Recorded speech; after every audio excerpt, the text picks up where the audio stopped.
Insurrection is the best time to do a breakup. Insurrection is the best time to do a breakup. Truly. Is going to be on our next round of merch. I don't know what I'm doing, but I'm doing my best. Hi, guys. Hi. Hello. How's it going? It's going pretty good. It's Just going. like, what's the day? Monday. We're so close, you guys. We're so close to Wednesday. God damn it. Are you did you press record, Shantira? Busy, you know I did it. Well, here we are. I literally thought about it. It was like, I should press it. And then I did it. Then you did Then you it. did You're it. talking. Are you guys going to dress up for the inauguration? Are you going to put on a special outfit? What are you going to do? No, I'm not going to do that. I think I'm going to make something good, nice dinner. Oh, that'll be nice. Hope that nobody does anything bad. Yeah. We have a lot of hope for that. Yeah. Apparently there was a fire that they had to evacuate the rehearsal for the inauguration. But it's like did you see that they have to vet the National Guard because they're yes. They're like, a lot of people from the National Guard are here, but we're like trying to vet them because we don't know if they'll like try to kill somebody. Oh my God. It's really weird because a number of times I've gotten background checked, like when Al Gore came on the Rosie O'Donnell show and Hillary Clinton did, and they background checked all of us. And I was like, did they stop doing that at some point where they background check every single person? I think that guys, welcome to this very special episode of Busy Phillips is doing her best with Shantira Jackson and Caissie St. Ange. Two people also doing their bests. Hi. Their respective bests. I think we're at a very interesting time because I think that the call is coming from inside the house, Caissie. So I think that shout out to Drew Barrymore is fucking in the house. In the house. It's a real scream situation. Matthew Lillard is in the house. Spoiler alert, babies. That's who fucking did it. Yeah. I've been thinking a lot about this because I was thinking about that John Oliver Last Week Tonight that aired around in June, like around the protests, the BLM protests. Yeah. They really always seem to nail it. And they did defunding the police one in June, and they highlighted a city in the country, and I can't remember where it is now, guys. I'm sure you can go find it. But basically what happened was they were having like every city in this country, like every place in this country, but they knew they had a problem with the police force. They wanted to fix it. So what they did was brought in like a private consulting firm, and then every single person had to reapply for their jobs and then receive retraining. And like, not everyone kept their job. I mean, most people didn't keep their jobs on the police force in this town. And it was a huge overhaul, but it's like made a gigantic difference in this town. And, you know, it just was so illuminating that they were able to highlight that, because especially whenever I've posted defund the police, people are so quick on my Instagram to like, who are you gonna call when somebody's blah blah blah? I'm like, first of all, that's not happening. You're not calling anyone. Go fuck yourself. And secondly, like, you're missing the point entirely. But I do think, like, obviously it's just been now, you know, everybody's seen it time and time again. So we have to, like, I hope that this becomes a priority for this administration. I hope that, like, they figure it out. I want to point out that in my husband's town in Massachusetts, when he was growing up, there came a time where they fired the entire police force for corruption. And that happened, and that town is still there, and it seems like it all went fine. I'm sure they have police now, but there was a time when they decided to just clean house, and you know. Well, I think that it's clear that, like, look, you know, even in the insurrection, the Capitol, whatever, and like you see like the one officer who's like leading people away. You see the other officer who like who was like trying to get, who was going, like they were trying to kill him, and he was like, a few people, protesters, started to help him or whatever. And then the guy with the neck tattoo, hot neck tattoo guy. Yeah. And he's like, I guess I would say, I don't know, I've thought about it. I guess I would say thank you, but also fuck you for being Yeah. there. Yeah. Which was like, okay, maybe that guy gets his job back. I don't know. You know what I mean? Like, I just think that I was thinking about what you had said, Shantira, about teachers as well. Oh God, that's in this episode, this interview that you guys are going to hear later today. Yeah. But I've seen some tweets that you've had online, and some of our other friends have like chimed in as well with their own experiences with racist teachers. And the majority of teachers in this country are white Women. Yeah. women. And that needs to shift as well. Like we have to do like a complete overhaul of who is educating children and what biases they're bringing into it. Oh, absolutely. Because I talked to my grandmother about this because she was, in a segregated school when she was younger, and she was like, it was the best. One of the things that I think people often don't think about is that we think about desegregation as like, oh, like we stopped the racism. But what happened was in the Black community, teachers were so revered. Like Black people going to college back then was a really big deal, right? So you go to college and then you come back to your community and you are the teacher, right? So what happened was all these students, these little Black kids, were being taught by people who cared about them, loved them, understood their struggle, and literally went to college so they could come back and give them the education they deserved. Then they desegregated schools and they put all those little Black kids in class with racist white women. So I think that when we talk about the education system, it's not just like, oh, that teacher is bad. We inherently, we desegregated, but we didn't take the racism out, right? Right. So you have all these amazing Black and brown teachers, right, who cannot get a teaching job because the white schools wouldn't hire them. So now we have an entire generation of teachers that are white women. Right. And that's Well, great, but like, well, it's not great. Yeah. It's actually not great because of what's happening. And I have to say, because I do so much stuff with like, I love teachers. I love librarians. I love people who get into the business of helping others gain knowledge. Like that's the most noble, amazing thing in the world, right? But if people haven't confronted their own inherent bias and their own inherent racism, then they're going to go into situations and they're not prepared. They're not prepared for it. No. And they don't know how to meet it. They don't know how to meet the challenges.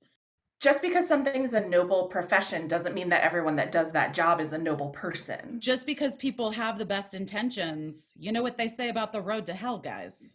Yeah.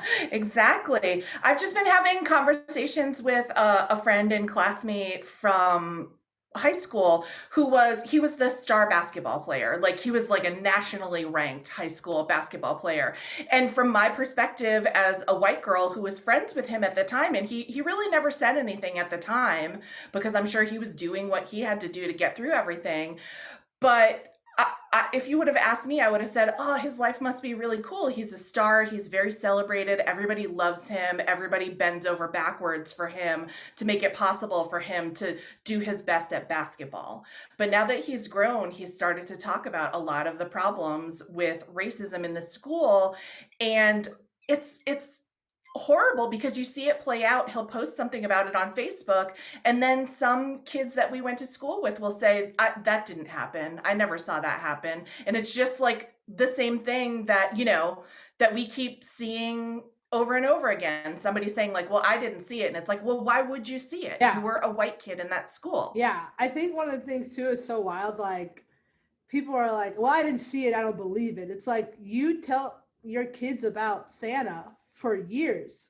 Right. It's like, if you can just be like, well, my kid's never seen it, but if I tell them, we'll believe it. You can compartmentalize so many things that are like work for your life that you've never seen. And like, obviously Santa is like a very generic example. So like, it's so interesting when people are like, I could never believe that. It's like, what was you doing last Christmas? Well, it also really, it stresses me the fuck out, Shantira. Like, being believed is a really big deal for me because of whatever set of circumstances in my life. I feel like there have been a lot of times where I've said, this is what's happening to me, and somebody's saying like, maybe that's not happening, or you know, whatever. And so it when I was a little kid and I would watch Sesame Street and nobody ever believed Big Bird about Snuffleupagus, it would like almost make me vomit. Yeah. Because I would be like, he's telling the truth. Big Bird's telling the truth, you know? So that's how I feel in these situations. It's really like, it's very wild, stressful. As I got older, I literally talked to my parents this weekend. I called them to thank them because I didn't really fully understand like how much work they were doing until I like got older. So like, because one of the insurrectionists was like a therapist at like a school. That was the tweet. This is what I'm talking about. Yeah. That I saw you retweet this and you were like, and you told the story that you've told on this podcast. Yeah. About your own experience with a racist teacher as a little kid. Yeah, I mean, like, so this, and if you haven't heard it, but like this, when I was in high school, I was freshman in high school, I had like just got my first cell phone. So I like, it was so funny, but my parents have always been like, you can call me, I will come get you.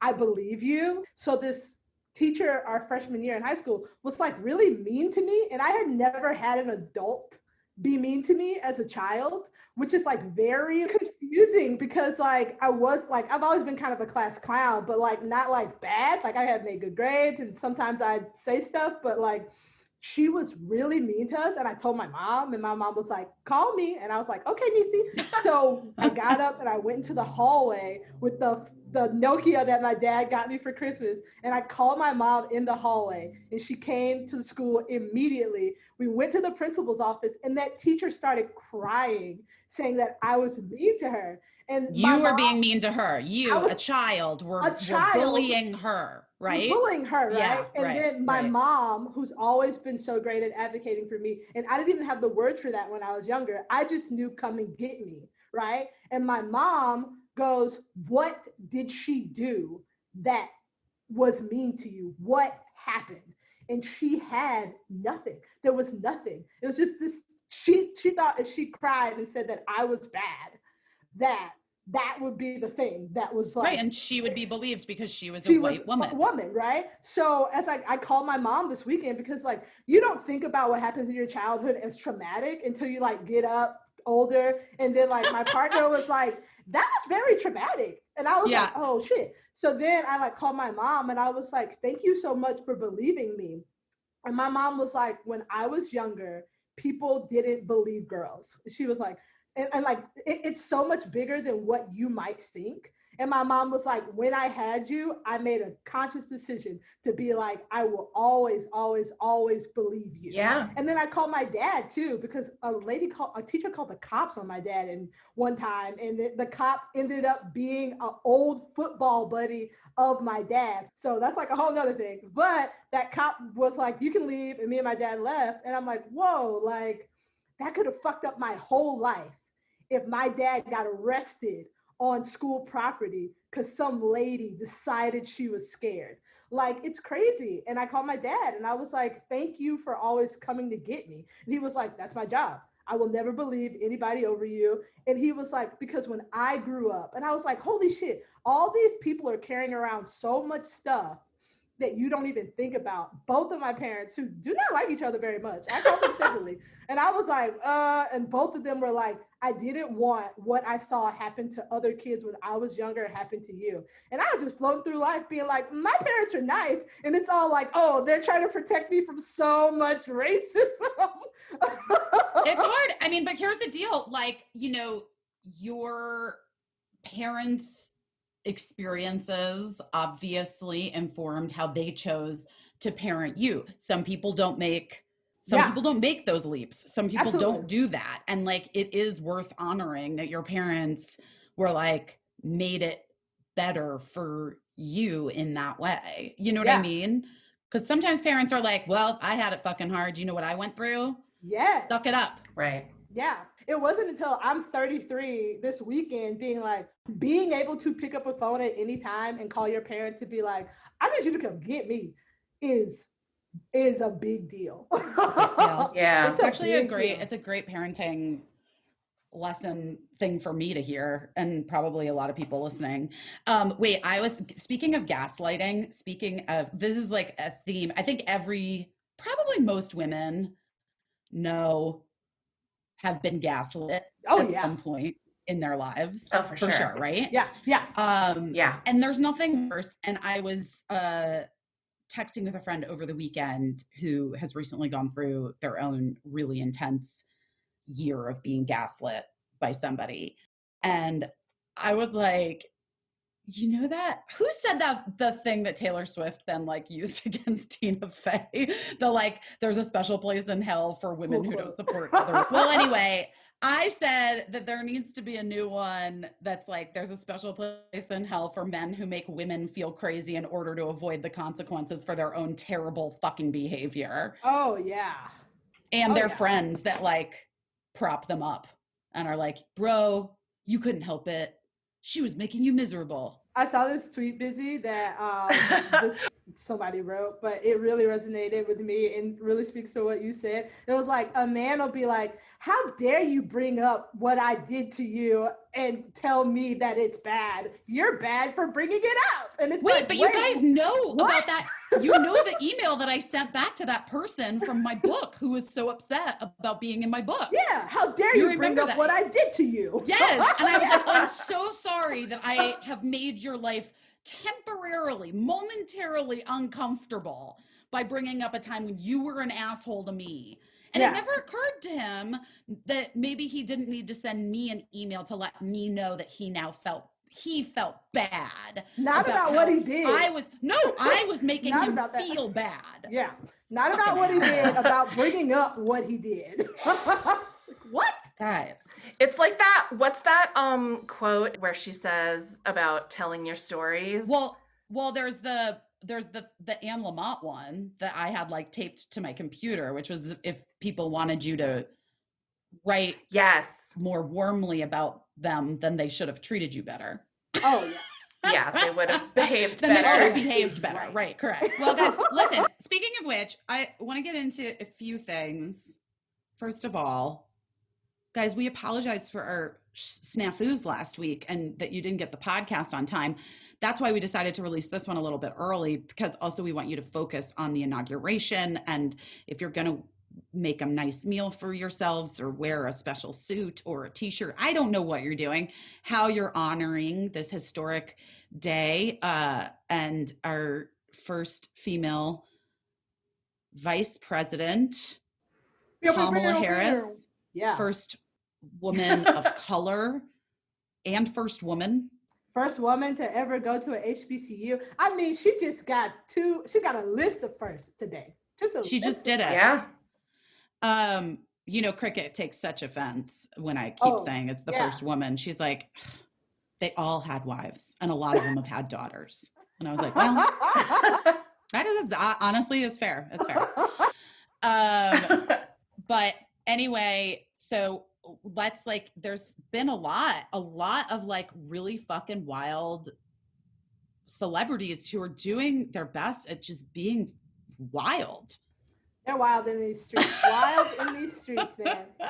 Wait, okay, before we get into wild ones, can I just say, you want to know I would never cap for a man, but do you know who I have been thoroughly enjoying these last few days? Who? Second gentleman, Douglas Emhoff. Oh, you love him I love much. Doug too. You love him. I love Doug because Doug is doing his best this week. He just seems like a nice man who loves his kids and fully supports his wife. And you know what? I'm into it. And like, I've been on the internet, obviously all the time, being kind of miserable. But two things that my Jewish friends have been posting that's been really funny to me is people being like, fucking Ossoff. I can't be a senator before I'm 33. And then another guy was like, well, speaking of that, Doug married a vice president to bring home. And I've just been really enjoying Jewish man Twitter in the last couple of days. They know it's good. It's a high bar now for who you can marry. Yeah, it's and like what you can accomplish.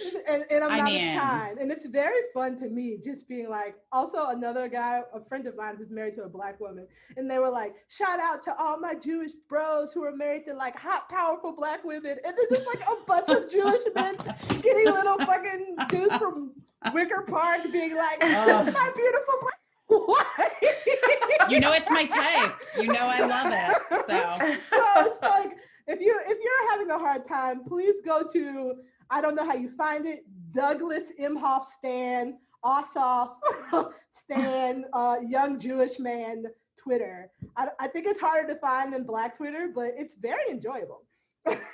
well, I'm a fan, and I think that Doug is definitely doing his very best this week, and I'm so excited for a second gentleman.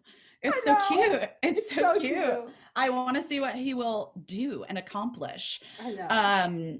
And Dr. Biden is just always my fave. I love Dr. Biden. So Yeah. I hope that I know that Dr. Biden is going to do some incredible things as Ooh, first Lord, I lady, can't as wait. opposed to be best. but- Never mind. yeah. I'm not even giving you a Doesn't fucking even tour. matter. Bye. Oh, you mean Doesn't even girl matter. who would not give her a tour? But the thing that's been so great, The level too, of petty. like, She doesn't need a tour. She's been in the White House. Also, like at this point, I'm kind of glad they're not going too. through all these Me like too. nice No, The formalities. people. circumstance. Because yeah. like you can't be like an asshole for 4 years and then be nice in the last 2 days. Yes. Well, which brings us to that text message I sent today. I sent it to you guys so you could read it. Yes. yeah, The group But- chat.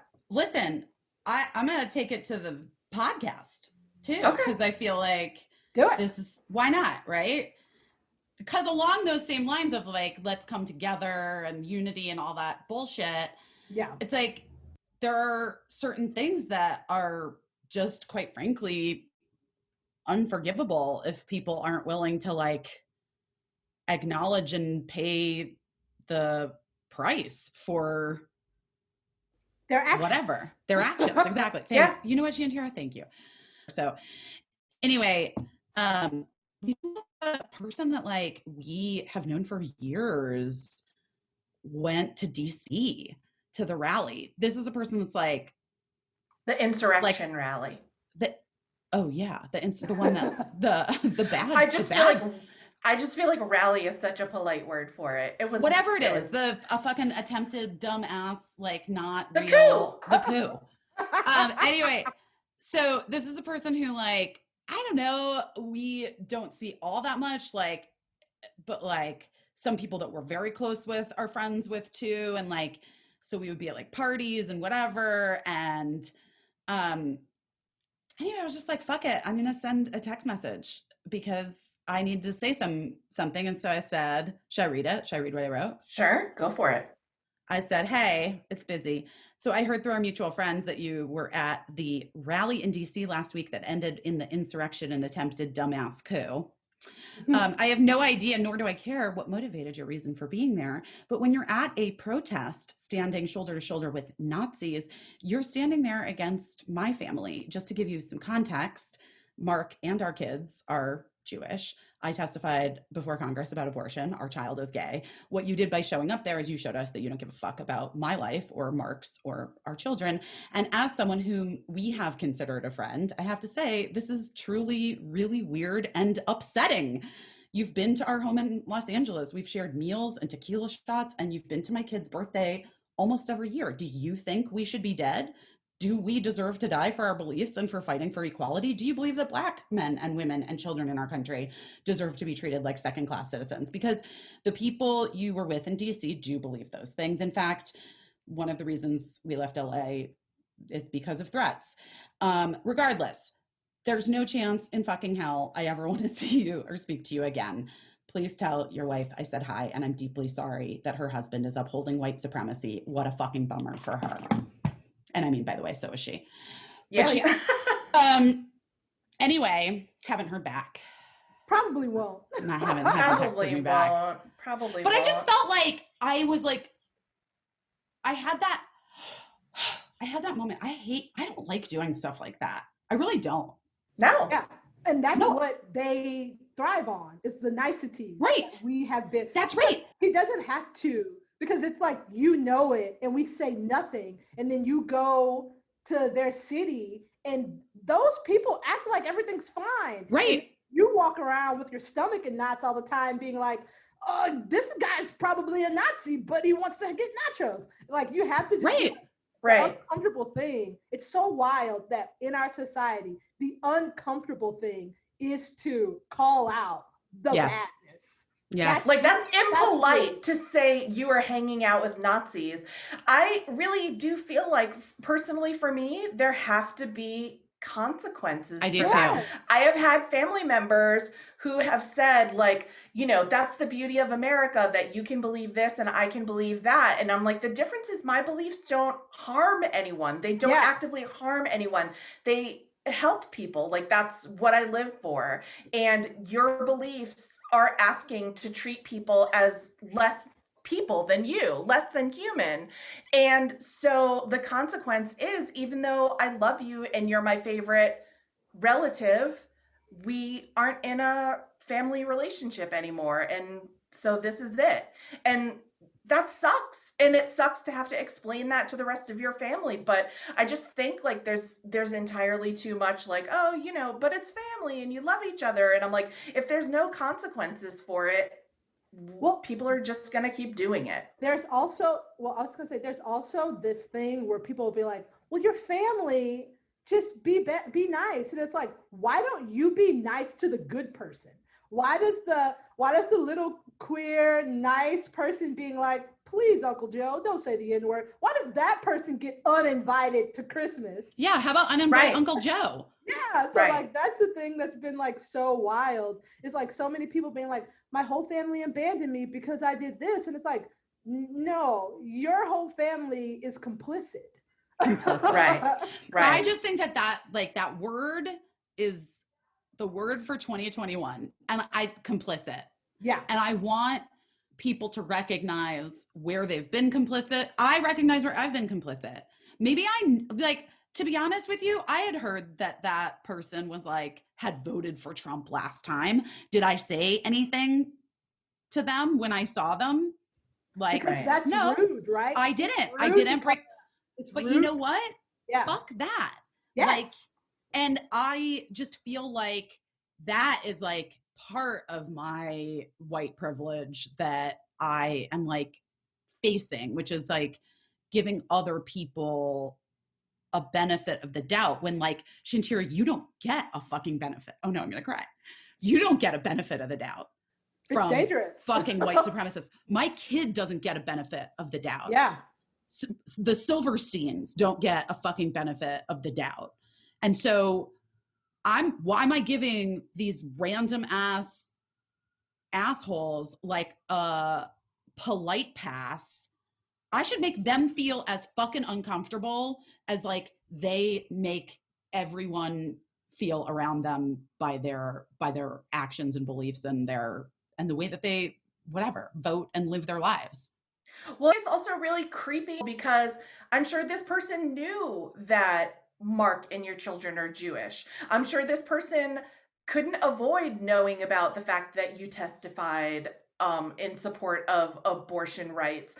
And it's very strange to realize that, you know, you're standing next to this person who thinks these things. People really, I always go back to Thomas Jefferson. I think that Thomas Jefferson is the perfect example of like how people like compartmentalize. Like, he raped Sally Hemings a bajillion times. They had a bunch of black babies, and then his children were his slaves.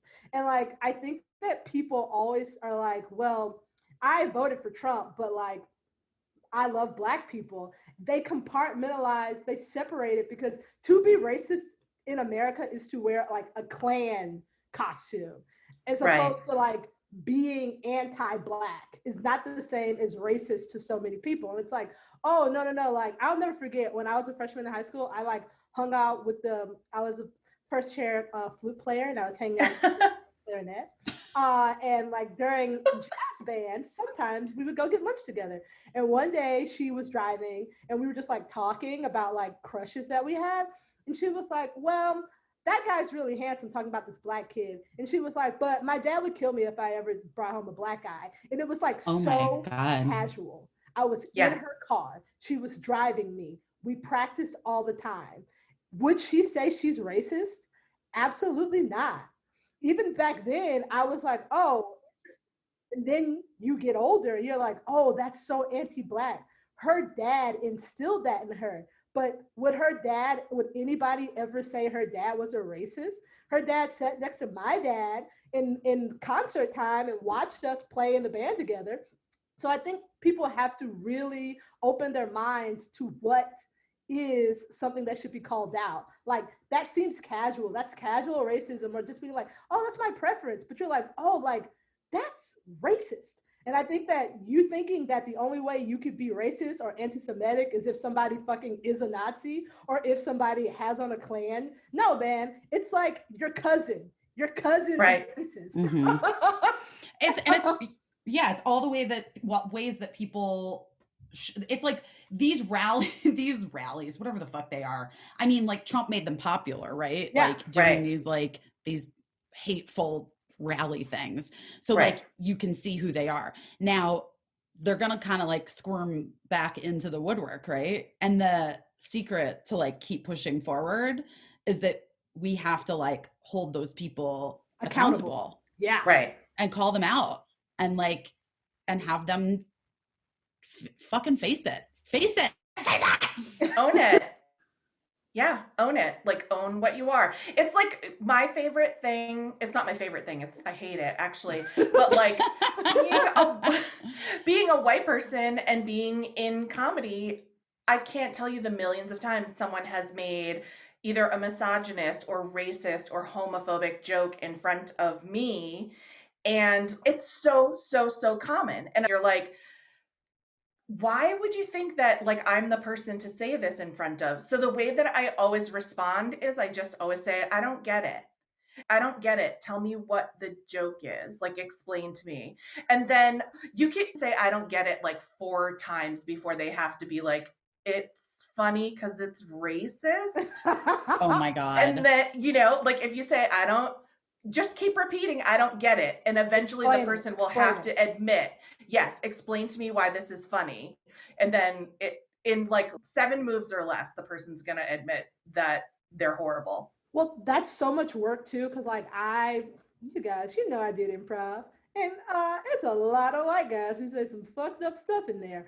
And I think one of the things that ends up happening is like, there are like, another like white man should say something. You know what I mean? Like, what ends up happening is like the nice blonde lady has to go up to this white dude and be like, hey man, don't be a homophobe. Or like the only Black girl in a class of 25 white improvisers has to be like, well, I guess I'll run across the stage during this really homophobic thing. So like it's like there's been so much because it's not that we're the only people who see what's wrong, but it's like we're the ones with skin in the game. You know what I mean? And it's like everyone has to act like you got skin in the game. It can't just be us. Everybody has to act like we have skin in the game. Because Shantira, have you ever had this happen where someone like says something racist, misogynist, or homophobic like on social media, and it like causes enough of a stir that that people notice, and then because I've had that happen, and then I'll have people will DM me, like nice people, nice friends, or like people that I know will DM me and be like, I'm really sorry that guy said that or whatever. I'm like, don't fucking say sorry to me. Go tell that guy he shouldn't have said that. Well, this is where it's like, listen, I know most of you out there are women, majority white, listening to us. Probably some of my beloved gay men sprinkled in.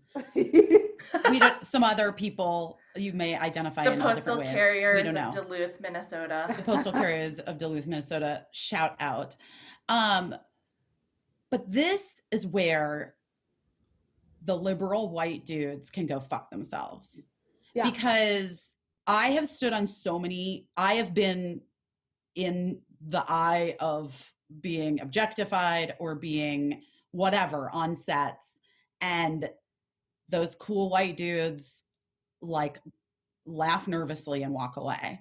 Like the guys who like would consider themselves by all accounts are really good guys, but they won't do the fucking next step, which is to say, and even now, as I'm thinking about it, and I probably will say something, although he'll listen to the podcast and then he'll hear it, like, guess what? Mark should have sent a fucking text to It shouldn't just be me sending the fucking text.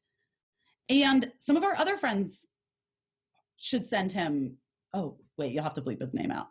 Yeah. Oh yeah. Mark should send a text to that guy that I sent the text to today, and some of our other friends should also.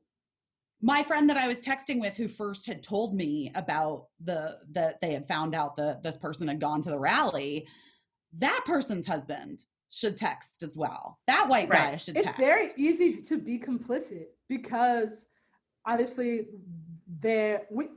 not necessarily non-violent, but non-confrontational is how oppressors want us to be when they are so confrontational, right? But in order for us to get anything done, we just have to be nice. But that is so fucked up that people are messaging you and being like, oh man, I'm sorry that happened. And it's like, if you don't say anything, if you're not going to say anything to help stop it from happening again, do not message the people that have been afflicted at all. Leave them be. Can you imagine if you saw somebody get hit by a car and get knocked down in the street, and then you just DM'd them later and was like, sorry, I saw you got hit by a car. But then I just left sucked. You in the street. Yeah, hope you're doing okay. Any type of confrontation is uncomfortable. But when you break it down to even a small confrontation, say you're working with someone and something they did wasn't the way something should be done. Is it more comfortable to talk to someone else that you work with and be like, that's really fucked up the way that they did that? Blah, blah, blah. But it's not productive or helpful. You have to go to that person and work it out. But that confrontation is uncomfortable, and we all avoid that type of confrontation to the nth degree. And then we get these messages of politeness and unity, but politeness and unity aren't really productive. And here's the thing too, I have talked in the past about radical honesty and about how I've been trying to live my life, my personal life, my public life, as much as I can, with being as honest as I can with the people around me, but also with myself. And when you are able to do that, really fucking start to look at it and take away the shame and the other shit that has been perpetrated on you, and just sit with what the reality is. Have I done enough for Black Lives Matter? Certainly not. I certainly have not. That is 100% not in question as far as I'm concerned. I can do better. How do I need to address those things and move forward? How do I do active anti-racism work? I don't even think Cricket knows anything. I haven't talked to that kid about anything. Birdie, I wasted all my energy on Birdie. That's what always happens to the oldest, though. They get I'm just saying that to run free, wild and free. I will say I am glad. I am happy that thanks to Mina Harris and her wonderful children's books. Yeah. The one about her Aunt Kamala and her mom, Kamala and Maya's Big Adventure, and then now she has a new one out called Phenomenal. Cricket does know who Kamala Harris is. Yes. Thank God. But Cricket was the one that thought Donald Trump was a cartoon character. He is. What a blessing. What a blessing. She was correct. I mean, she kind of was. She couldn't, she really could not wrap her head around the fact that he was real. And she was like, no, mama, no. He likes SpongeBob, mama. I'm like, no, he's not. This was years ago, obviously. Not current. Cricket now is very grown up, you guys. Very big. Yeah, she's a sparkling conversationalist. She really does love to chat. Wait, guys, I have breaking celebrity news that just popped up on my phone, and I got texted from several different people. I just have to say that our celebrity bingo cards must all be just wildly off. Here's the thing, this year. We always say this as a writer, if you wrote any of this shit into the biggest fucking CW teen drama of all time, the network would have notes. They would be like, no. Pick one. you might be feeling like you're in a style rut. It's hard. We've all been stuck at home. A lot of people are just like, I've been wearing sweats for a year. I made it a point to keep getting dressed and putting together outfits. It's true. But here's what's lucky for you. Stitch Fix will help you feel excited about what you're wearing. And sometimes it makes a real difference in your mood. I'm just going to say it. Stitch Fix offers clothing that's hand-selected by expert stylists for your unique style, budget, size. It's a completely different and fun way to find clothes that you're going to love to wear. Every piece is chosen for your fit and your life, and it's the easiest solution to finding what makes you look and feel your best. You can try on pieces at home before you buy. That's the secret. That's it. That's the secret. You got to get this is the thing that like changes the game. When you get that box and you open it up and you're like, okay, I'm definitely not, this isn't going to look cute. And then you put it on, you're like, oh my God, wait, this does look cute. I'm going to keep this. And then the one thing that you're like, I really know this is the thing I want. And then you put it on, you're like, wait, this is a little weird. This other thing's better. I'm going to keep this. Then you keep what you love. You return what you don't. There's no subscription required.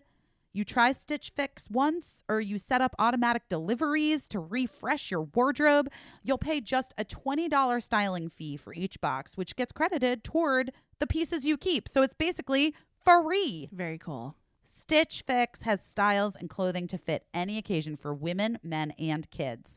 They'll ship all over the U.S., and they're available in the U.K. as well. To our U.K. listeners, Stitch Fix is here for you. So get started today at stitchfix.com/best, and you'll get 25% off when you keep everything in your fix. That's stitchfix.com/best for 25% off when you keep everything in your fix. I love it. I think that Stitch Fix is doing their best. So don't you forget, stitchfix.com/best. Euphorics sent us a variety pack. Now, I'm not one that like has to do a dry January or whatever. Also, it's just been too stressful. But I will say I had a like long work week last week, and I was like, I don't want to drink. Right. It's easier to wake up in the morning, whatever.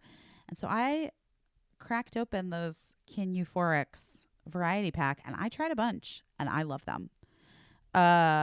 It's a non-alcoholic drink for grown-ups who care about the little things like brain function, hormone harmony, great sex. Hey, why not? And de-stressing after an insane day. So these drinks are stacked with the good stuff and none of the bad. So they've got like herbs and mushrooms that can help curb stress in the moment and over time, and nootropics that support cognitive functions like clarity, memory, and creativity. And it is a female-founded brand. You know we love it. We love it. You know we love to see it. Kin was founded by Jen Batchelor. She was on a mission to reimagine the social ritual of drinking without wagering on people's health and well-being. It's designed, Euphorics designed 3 mood-defining drinks for every occasion. It's like the Spotify of beverages. There's High Road, which hosts a herbaceous flavor and a feeling of lifted mind and relaxed body. Great for social hour. I like that one. I added a little sparkling water to it. Kin Spritz, I'm very into. I think that's my favorite. Yeah. It's a sparkling Aperol, like brain boost without the crash or hangover. I had several of those. And then Dream Light, it's a booze-free nightcap that tastes like an Amaro and melts away your stress. Yeah, that's my fave.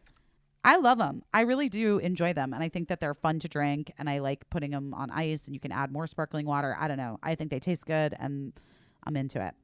So we've worked out a special deal for the Busy Doing Her Best podcast listeners. You can receive 15% off plus free shipping on your order. Go to kineuphorics.com/busy or use code busy at checkout to claim the deal. That's KINEUPHORICS.com/busy.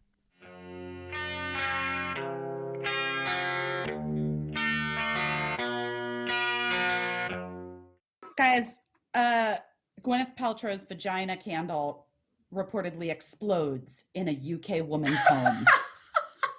What?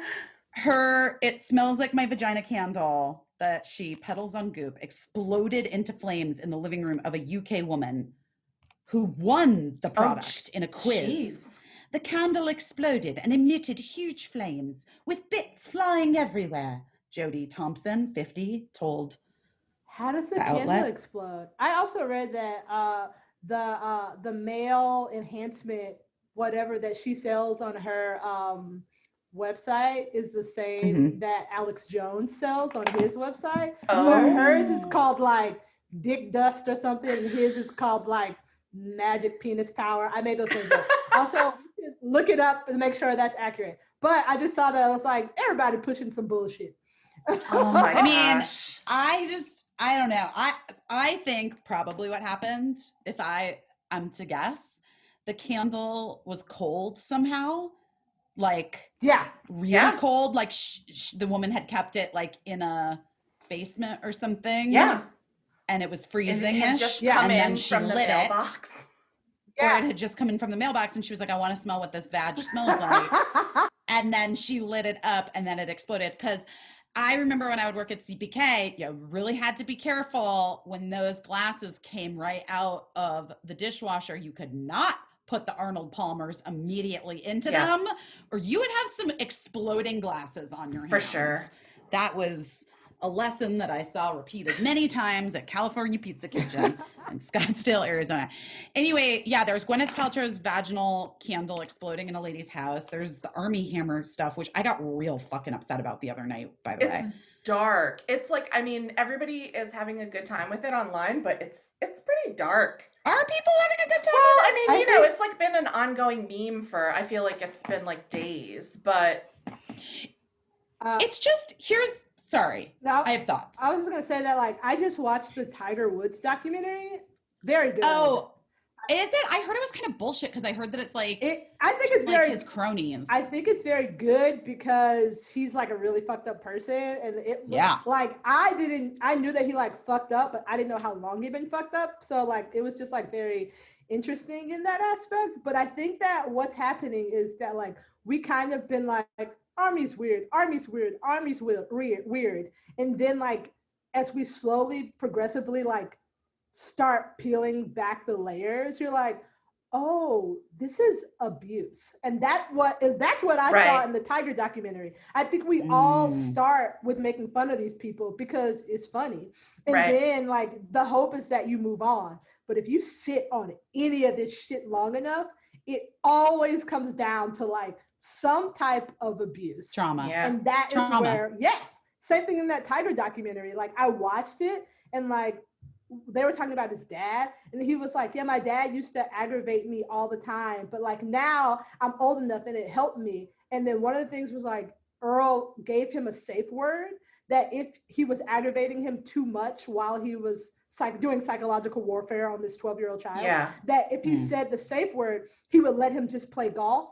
And then Tiger said, but I never said it because he told me if I said the safe word, I'd be giving up. And I was like, you gave him a safe word and then took it away. And then wouldn't let him use it. Immediately took it away. And I was like, that's abuse. And I think that's what's happening with Army is we were like, he's a weird little kink boy. And then you're like, he's a weird little kink boy? Oh no, this is abuse. Well, this is what got me, that part of it, the part where he's married and we know his wife, she was on Busy Tonight and I have been friendly with her over the years and they have little kids.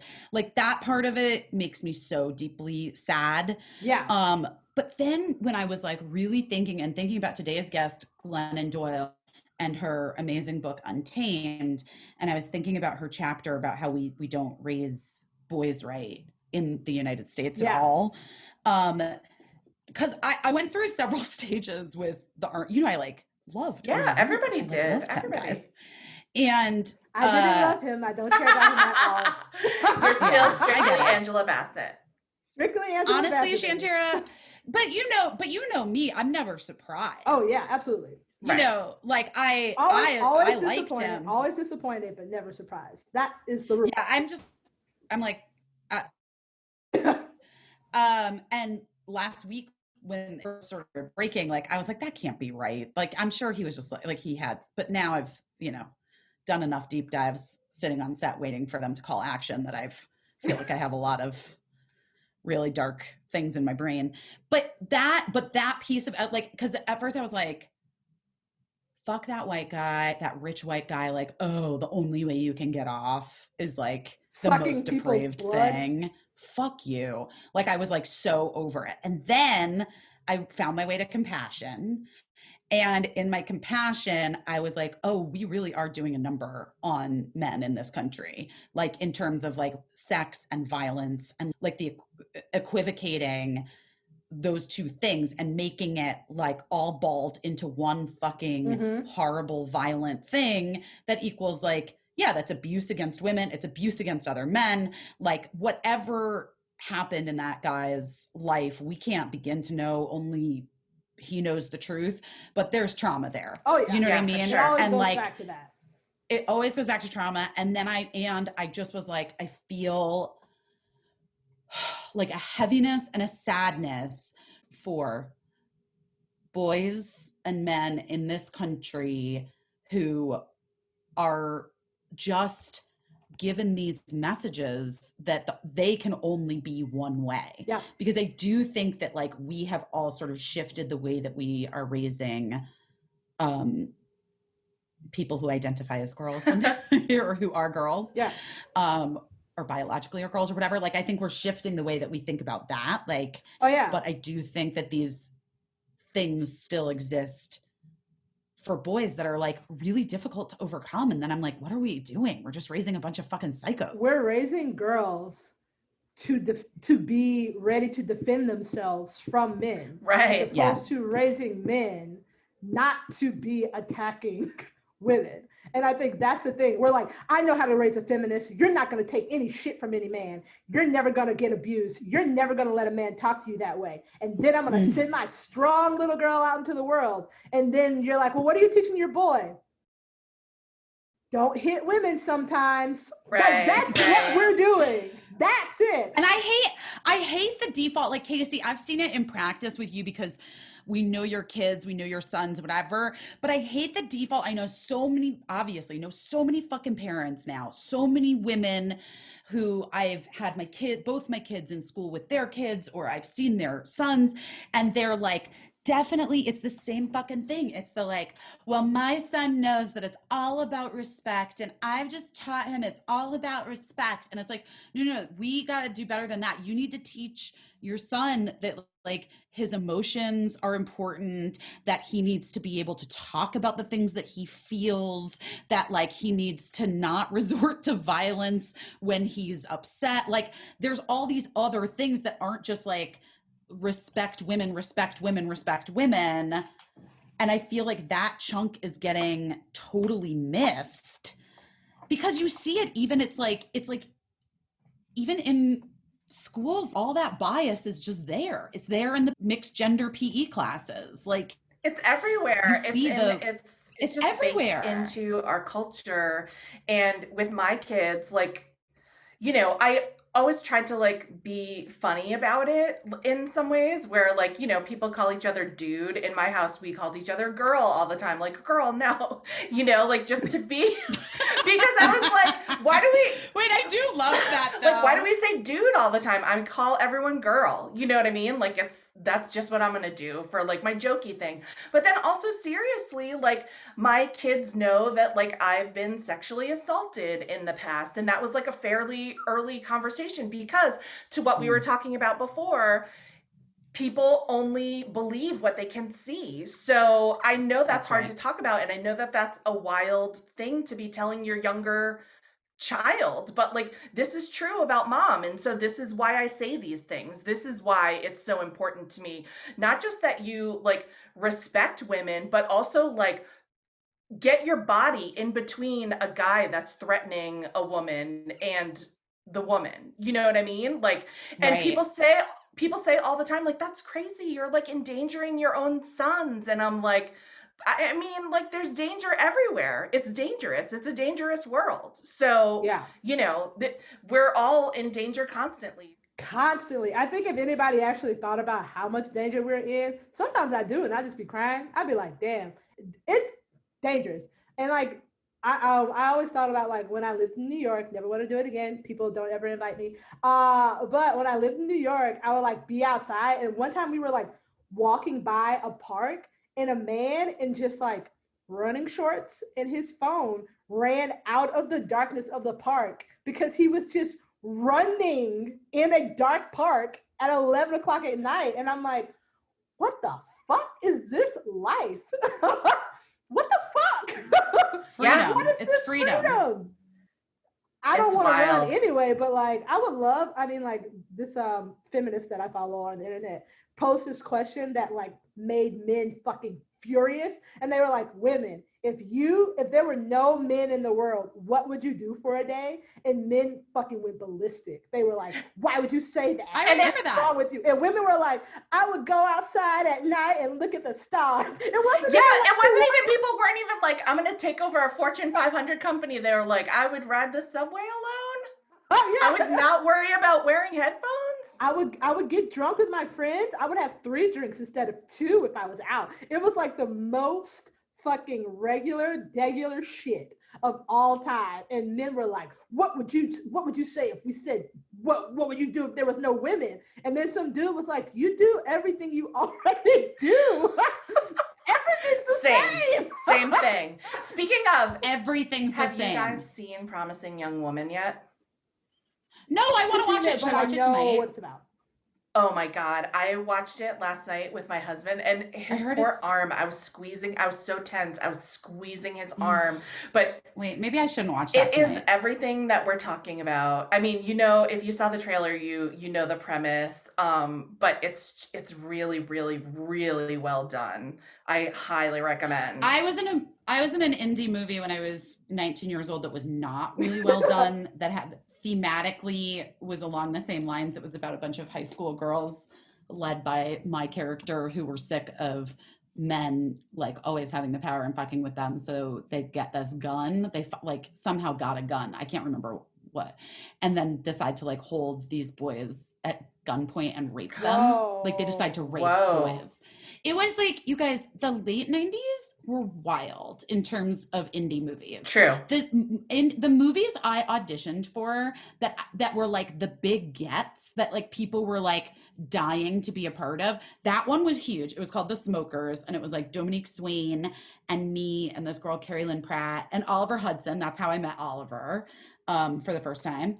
And like I only got the part because like Natasha Lyonne fell out or some shit. Anyway, and then there was like this movie that was about long before like Jennifer's Body, which I never saw, but it was about girls who had eating disorders and then it turns out they were just like flesh-eating zombies or something. I can't remember. That one also was like everybody was vying for that. And then there was like it really was cheerleaders there were the cheerleaders who robbed the bank because their friend needs an abortion. Oh, yeah. Wait, was that Jawbreaker? That one? No. And then Jawbreaker was so fucked. I love Jawbreaker. That is like a truly Jawbreaker's crazy movie. Shout out to Judy Greer. But also the 1990s were wild. Like just wild. That's when like I don't know, like the wheels really started to come off in terms of like, well, speaking of cheerleaders, like cheerleader moms are like trying to whack another cheerleader or I mean, maybe it's like that. Maybe every era has its own cheerleader mom type scandal, but the 90s were wild. I don't know. It's funny because I do think that those things aren't existing as much only because the internet does exist now.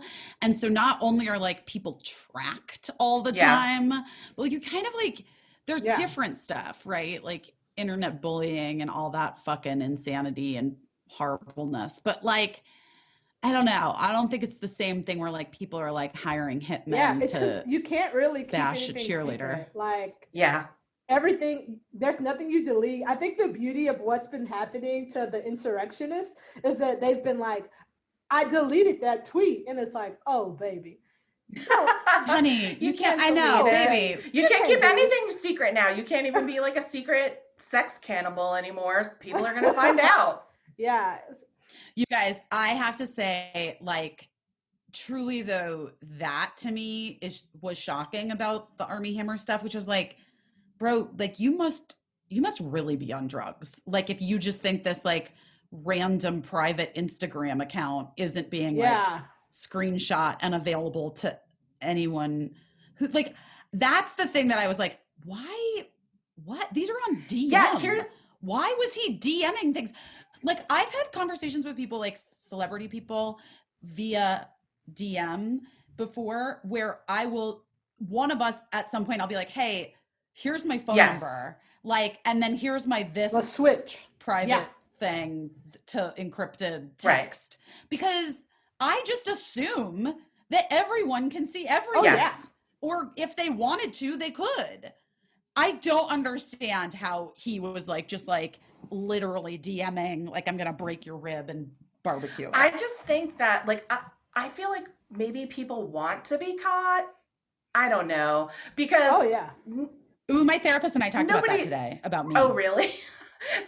Yeah, because you know I'm such a bad liar and I always get caught like immediately.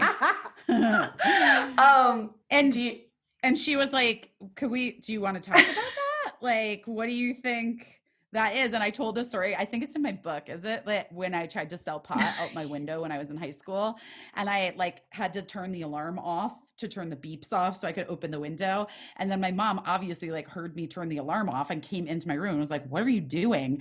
And I was holding this little bag of weed, like, and because my friend Caroline was going to come to the window and I was going to pass it off, you know? And then I was holding this bag of weed and sitting on my bed, and I could have just like kept it down by my side, and instead I threw it across the room. Like in my fucking pea brain, I was like, just get it as far away from me as possible. And I threw it across the room. Similarly, I was like, I was talking about like when Mark caught me in this like huge lie several years ago, and it was just like the dumbest fucking shit. Like, I just wanted to get caught. Yeah. Like, yeah. I wrote that I was pregnant in my diary that didn't have a lock when I was 15. You know what I mean? Like, I was waiting for somebody, and that was like the last entry, and it was like almost half a page. Just, I am pregnant. Like, you know, I was hoping. But that's, there it is, guys. Rearing her ugly head again, not wanting to do the thing, not wanting to be the one that has to have the confrontation. Right. You're hoping. Then you put it on someone else. Yeah, you're hoping that someone will discover that about you and have the hard conversation with you. Woo! Good job to guys. Good that's job a to your therapist this week. She really earned her copay. She always earns it, except for the weeks when I've been stuck shooting and then I still have to Venmo her money. Yeah, and it feels not great. But I understand. She gave up her time. Oh, you know? Man. We have a super special interview today with Glennon Doyle, who everybody was so excited to talk to. And we really were very greedy, and we talked to her for a very long time. So we should just quickly say what we're doing our best at this week, and then we can get to the great interview where we spend a long time with Glennon. Okay, Caissie, go. Oh, okay. I'm doing my best we're trying to redo our bathroom, but like on a budget, like on a shoestring budget. And so instead of like retiling, we're trying to repurpose everything that's already there. And my husband is painting the tile with epoxy tile paint, and it has the wildest fumes I've ever smelled in my life. I think that he's going to come out of that bathroom with a different personality. Like, that is like, he might be a different person from what those fumes are doing to him. And so I am probably so high on tile paint right now that I don't even know what I'm saying. Well, so you're doing your best at being high on tile paint? I mean, I'm just trying to get through this podcast while I'm doing my best at doing this podcast when I'm clearly like very high on tile paint fumes. Why don't you guys open a window? The windows are open. It's really like, it's a lot. It's a lot. And I'm plus, nervous about this. I feel like my dogs are high. So I'm invested. Send me pics. I want to know what's going on. Okay, I will. Also, what are you doing your best at? Well, I love epoxy videos. I watch videos of epoxy being laid on the internet. So if you ever need something soothing, I do not like ASMR, but I do like taking a bare floor and turning it into like something beautiful and marbly. Anyway, I'm doing my best at trying to cook all of the stuff in my freezer. It seems pretty mundane, but we went in there and it's just like we keep buying new meat because we don't want to thaw out the meat that's in the freezer. You know what? I'm just going to cook the meat that I have. So that is what I've been desperately trying to do. We have been cooking, but like I went in there and there was just like one lobster tail in there. And I was like, the fuck? So that's what I'm doing. I'm just trying to see if there's any more singlet lobster tails in the freezer and I'm cooking them.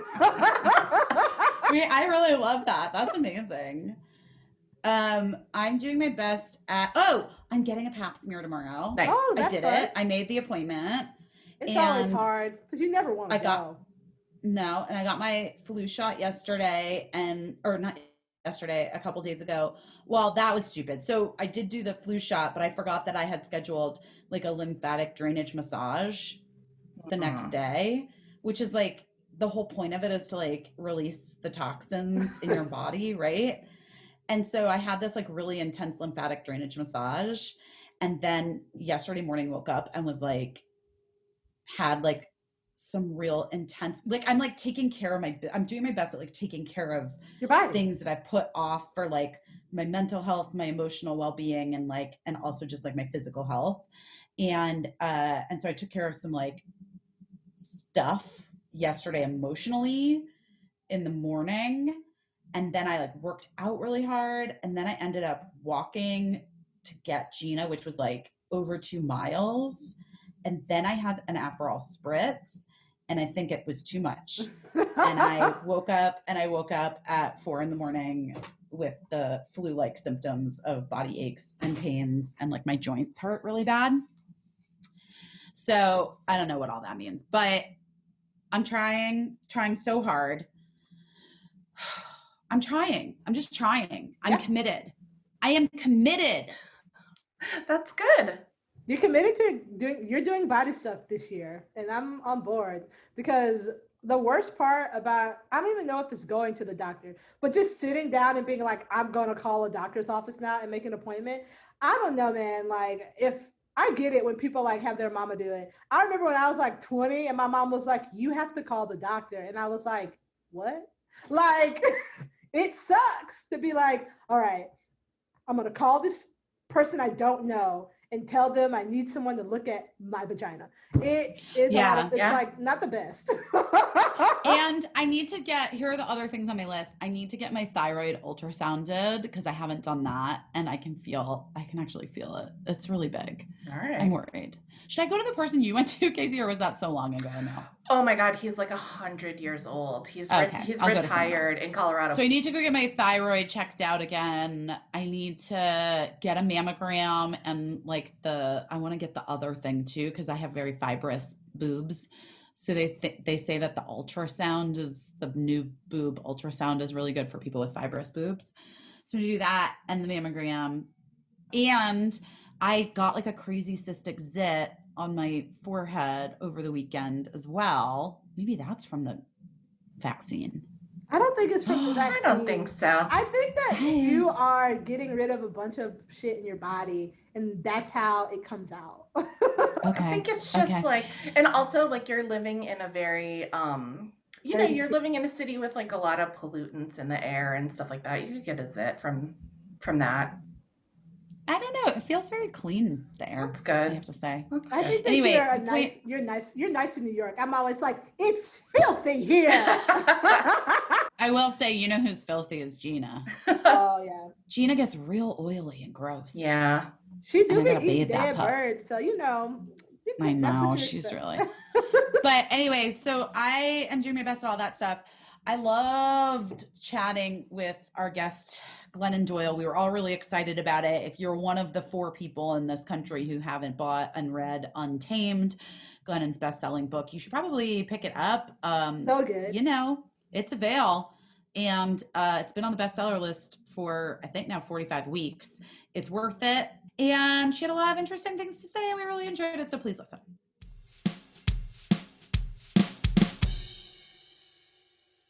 I've been shopping more online, obviously, in the past almost a year now because pandemic vibes. And when I was starting to do my Christmas shopping, I was looking online for some gifts. And Cricket said, "Are you using honey?" And I said, "What?" And she said, "Are you using honey? Because thanks to honey, manually searching for coupon codes is a thing of the past." And I said, "I'm sorry, what did you just say to me?" And she said, "It scours the internet for promo codes and then applies the best one it finds in your cart." I'm not kidding you. Word for word, verbatim, Cricket did the honey ad for me. And I was like, "I've never heard of honey. Should I be using it?" And Cricket was like, "Yeah, honey supports over 30,000 stores online." It was like the #1 commercial, I guess, on the YouTube show that she loves. There like you they go. kept popping up this honey ad. Isn't that crazy? That's so funny, but thank goodness. Cricket I know. clued you into honey. She did. So I've been using honey. 30,000 stores. They range from Kroger, Madewell, Ulta, so much more. I used it at Madewell. I also used it during my Christmas shopping, thanks to Cricket. Really paying attention to those ads during YouTube.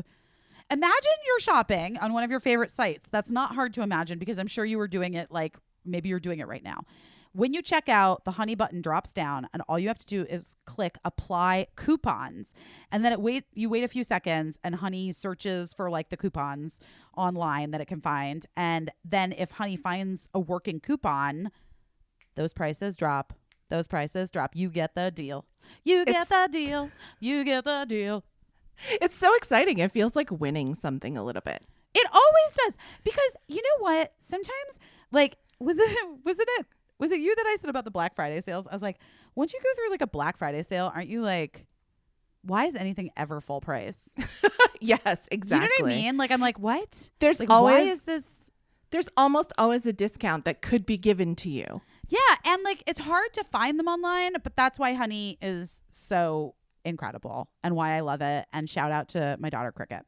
If you don't already have honey, you could straight up be missing on free savings. It's literally free. It installs in a few seconds. And by getting it, you'll be doing yourself a solid and supporting the podcast, which is really nice. We need the credit. So get honey for free at joinhoney.com/busy. That's joinhoney.com/busy.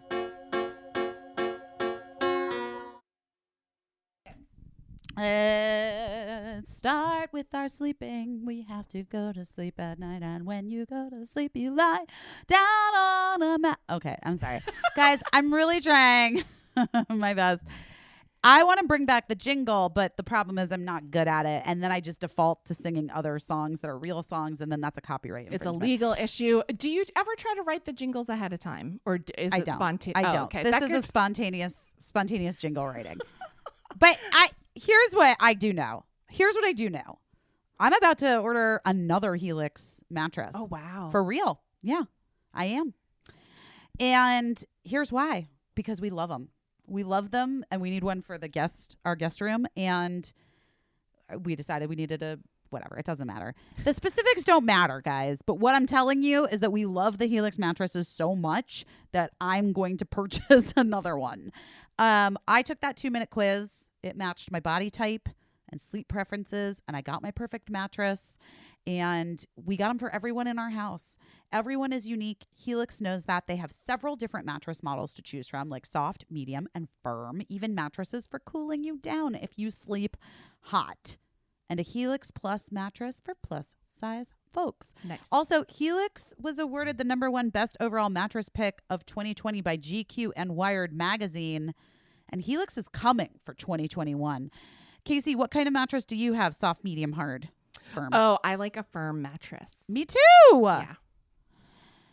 They also offer more than just mattresses. There's pillows, bases, bedding, and more. They have a 10-year warranty, and you get to try your mattress out for 100 nights risk-free. They will even come and pick it up for you if you don't love it. But don't worry about that, guys, because you will. Just go to helixsleep.com/best Take the 2-minute sleep quiz, and they'll match you to a customized mattress that will give you the best sleep of your life. Helix is offering up to $200 off all mattress orders and 2 free pillows for our listeners at helixsleep.com/best. That's helixsleep.com/best for up to $200 off and 2 free pillows. So go get your new mattress today. I'm going to.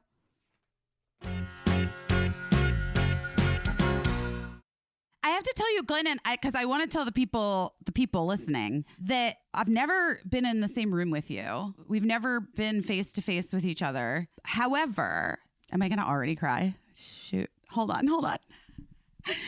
You have sent me some of the nicest, most wonderful email, letters, DMs in moments like right when I was like, oh my God, here it is, this thing that I need to hear in this exact moment. And I feel very close to you in so many ways. And what's so incredible for all of the people who adore you, who read your books, I think, is that you basically do that with your writing in your books. And especially Untamed, which congratulations, because this is now week 47, 8? Oh my 9? gosh. Congratulations. 44? Yeah. I mean, that's... I think in reading it, part of the reason why it continues and just keeps building and building and building is because to me, this is like 300 pages of exactly what you've gifted to me many times in the last several years, which is like, I got you, we can do this. And this is something that I think especially we've all been just like waiting to hear, right? Oh, yeah. I mean, Shantira, I know had an experience, right? You love. Oh yeah, I love the book. I think it's so great. Me and my partner talk about it because like you are doing the white woman's work. I tell you, truly, I think that you're such a wonderful writer. Just like as a writer, I really appreciate the way that you use words because I'll be like, damn, that was just a good sentence. But I listened to it on audiobook, but I went back through and I was like, let me make sure I have the things that I really enjoyed in there. And one of them was like imagination, not indoctrination. And I was like, get it, bitch. Yes. But one of the chapters that really hit me was the one when you said a mother has to stop being a daughter in order to be a mother. That fucked me up. And I was like, oh my, it like really expanded the way that I saw the mothers in my family and how I saw how many Black people I know who aren't necessarily mothers, but like are treated as adults as opposed to children.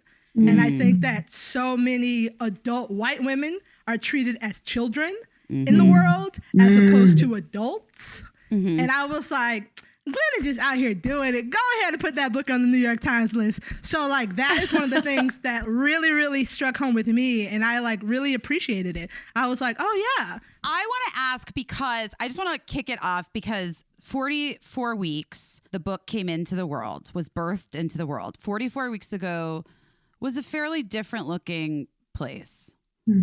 And you feel to me like someone who's quite prolific, and when you start to write, you just write. Is that true? No, writing is really hard for me. Oh, really? Oh, good. That makes me so happy.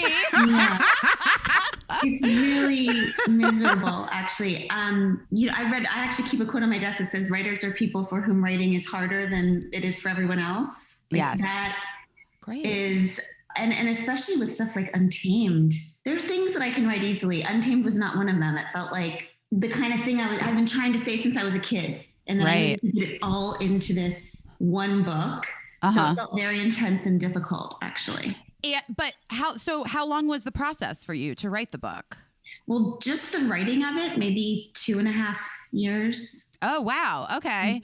And then editing was another year or 6 months? Maybe 9 months of editing. Yeah. And then like a lifetime of living through all of those things and trying to figure out what all the hell they all meant, 44 years. 44. It took you 44.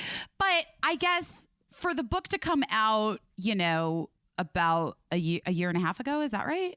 March 10th was the date this was. It came out. I was on the road kicking off the book tour. That's right. When COVID happened. Right. I had to cancel the book tour. everybody's life was like starting in March. Like everybody was like, I had just started a new job. I was supposed to go to Paris on March 16th. That's right.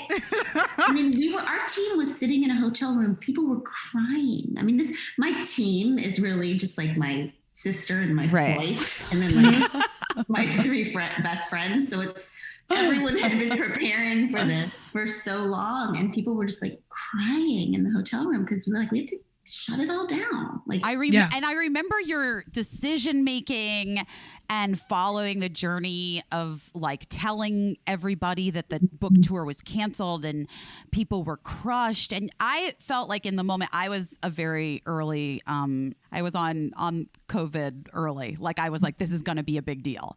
And I know that you had some people that were like, why do this? Yeah. I mean, because it was early. We canceled pretty early. Things weren't being canceled yet. You were one of the first. I mean, you canceled before Coachella, Glennon. I mean, let me tell you something. I freaking love canceling things. So this wasn't like every time I make a plan, I just immediately start waiting, just hoping that someone will cancel the plan. So like, and then I have friends it's just like a game of chicken. Like I'm waiting till they cancel on me and they're waiting till I cancel on them. So each of us can take credit for not canceling. So this was a little bit, this wasn't like that though. No. This felt really, really sad. And I remember I was sitting in a hotel room with Abby because there was like half of our team was like, hell no, we're going. This is ridiculous. Like it's ridiculous. Nobody's canceling anything. And then I was sitting with Abby and I was like, I can't cancel this. This is the most important thing I've ever made. And she was like, because she's like always doing the right thing. She's the Captain America of the right thing, you know? And she said, well, is this the most important thing you've made, or is the community that you've made the most important thing you've ever made? Because you could be risking their health by inviting them. So that was the moment that I was like, okay, we have to very wise. That's so wise. We should say for people listening, in case they don't know, Abby's your wife. Yes. And you might know Abby from being a soccer star. Yes. She's a soccer star. I was just literally making a face right now because I was like, who doesn't know this? Who's listening to this podcast? Just in case. I was trying to imagine what the crossover that, I mean, in my head, anyone who would follow me knows who you are, Glennon. I don't know. I don't either. Well, I don't know either. I'm just saying. In my head, that's the way. It's my hope. Everyone knows Abby. I think that is a thing that seems true in my life. Like, I mean, if you guys knew the amount of times where, I mean, it's been a little bit better since COVID, since we can't go anywhere, but my whole life going anywhere was like someone approaching me and me like, you know, trying to like get on my humble face because, you know, like, here this person is clearly, you know, recognizing me and then coming up to me and saying, can I get a picture? And me saying, of course. And then they hand me their phone so I can take a picture of Abby and that person. That's my whole life. We were trying to look humble and then realizing, I should just be humble because this is not happening. Yeah, I mean, that's always great advice, by the way, to just always just let's just enter every situation, assuming that they want you to take the camera and take a picture of them with someone else. Of them. Because it's never going to be a cute look when you like try to pose and they're like, just me and my wife. What are you doing? What are you doing? Ew. Well, obviously, the book, that must have been like a pivot that you all had to make in your brain. And so how did you regroup? So much of the book, you talk about the thing that like, I feel very deeply, I know very deeply. It's a thing that has really come into very sharp focus for me in recent years, but the knowing, you call it the knowing. People have different ideas of what it is. For me, it's like a lightning bolt and I just know something that is the next right thing to do. So when you cancel the book tour, maybe you didn't have the knowing, but Abby did, thank God. And then what was the next thing in your head of like, how am I going to make sure my community is supported? How am I going to make sure this labor of love and creativity is supported? Where did you go? So the great part was I was like, okay, we'll just pretend this didn't happen. And then we'll just do this later. Right. We'll just. Oh, you were going to hold it? Yeah, because for sure. Well, no, I mean, it was out, but like the whole celebration. Right. Oh, right. Like the tour. Because, you know, clearly this will all be over in like a few months is what I thought. And so most of my life, although writing and speaking is a big deal for me, most of my life is togetherizing. Like most of what we do on a daily basis is our nonprofit. So we knew that we were going to be just slammed out of our minds because we are basically like first responders to families in crisis. And all COVID was predicted to be was like one long situation where families were in crisis. So we just kept saying, okay, we felt like we were in promotion mode and we just kept saying, switch to service. We started working our butts off at Togetherizing to try to help where we could. And then I was like, how am I going to show up for people, for my community? Because everyone was scared shitless, obviously, which was kind of, you guys, I am a person who's dealt with depression and anxiety my whole life. Hi. Welcome to all of us. Yes. Okay. Yes. A young girl in America, depressed and anxiety ridden. Yeah. Tell me why, Glennon. Every time somebody asks me, well, why do little girls get eating disorders? I'm like, are you freaking serious? Because they're paying attention. Right. Like, yeah. You know, Abby actually noticed, she said, it's weird that you seem calmer since COVID came. Like I was the calmest one in my family and still am about the COVID thing. And it was so baffling to us for a while.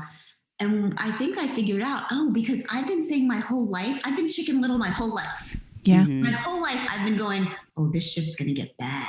Like, yes. Are you all paying attention? Because this shit is bad. And everybody's like, more medicine. And I'm like, but maybe you're just not paying attention. And then the sky really did fall. Mm-hmm. And I was like, how are you liking now? Yeah. So I felt like I had been developing all along the skills of being scared all the time and still figuring out how to show up and like do your work and help each other and comfort each other, which makes people like me and you guys like really helpful in times like this. So I started doing these morning meetings, which by the way, was something that I used to do with my third graders because I used to teach elementary school. I still feel like I'm a elementary school teacher who's just on this weird hiatus. You know?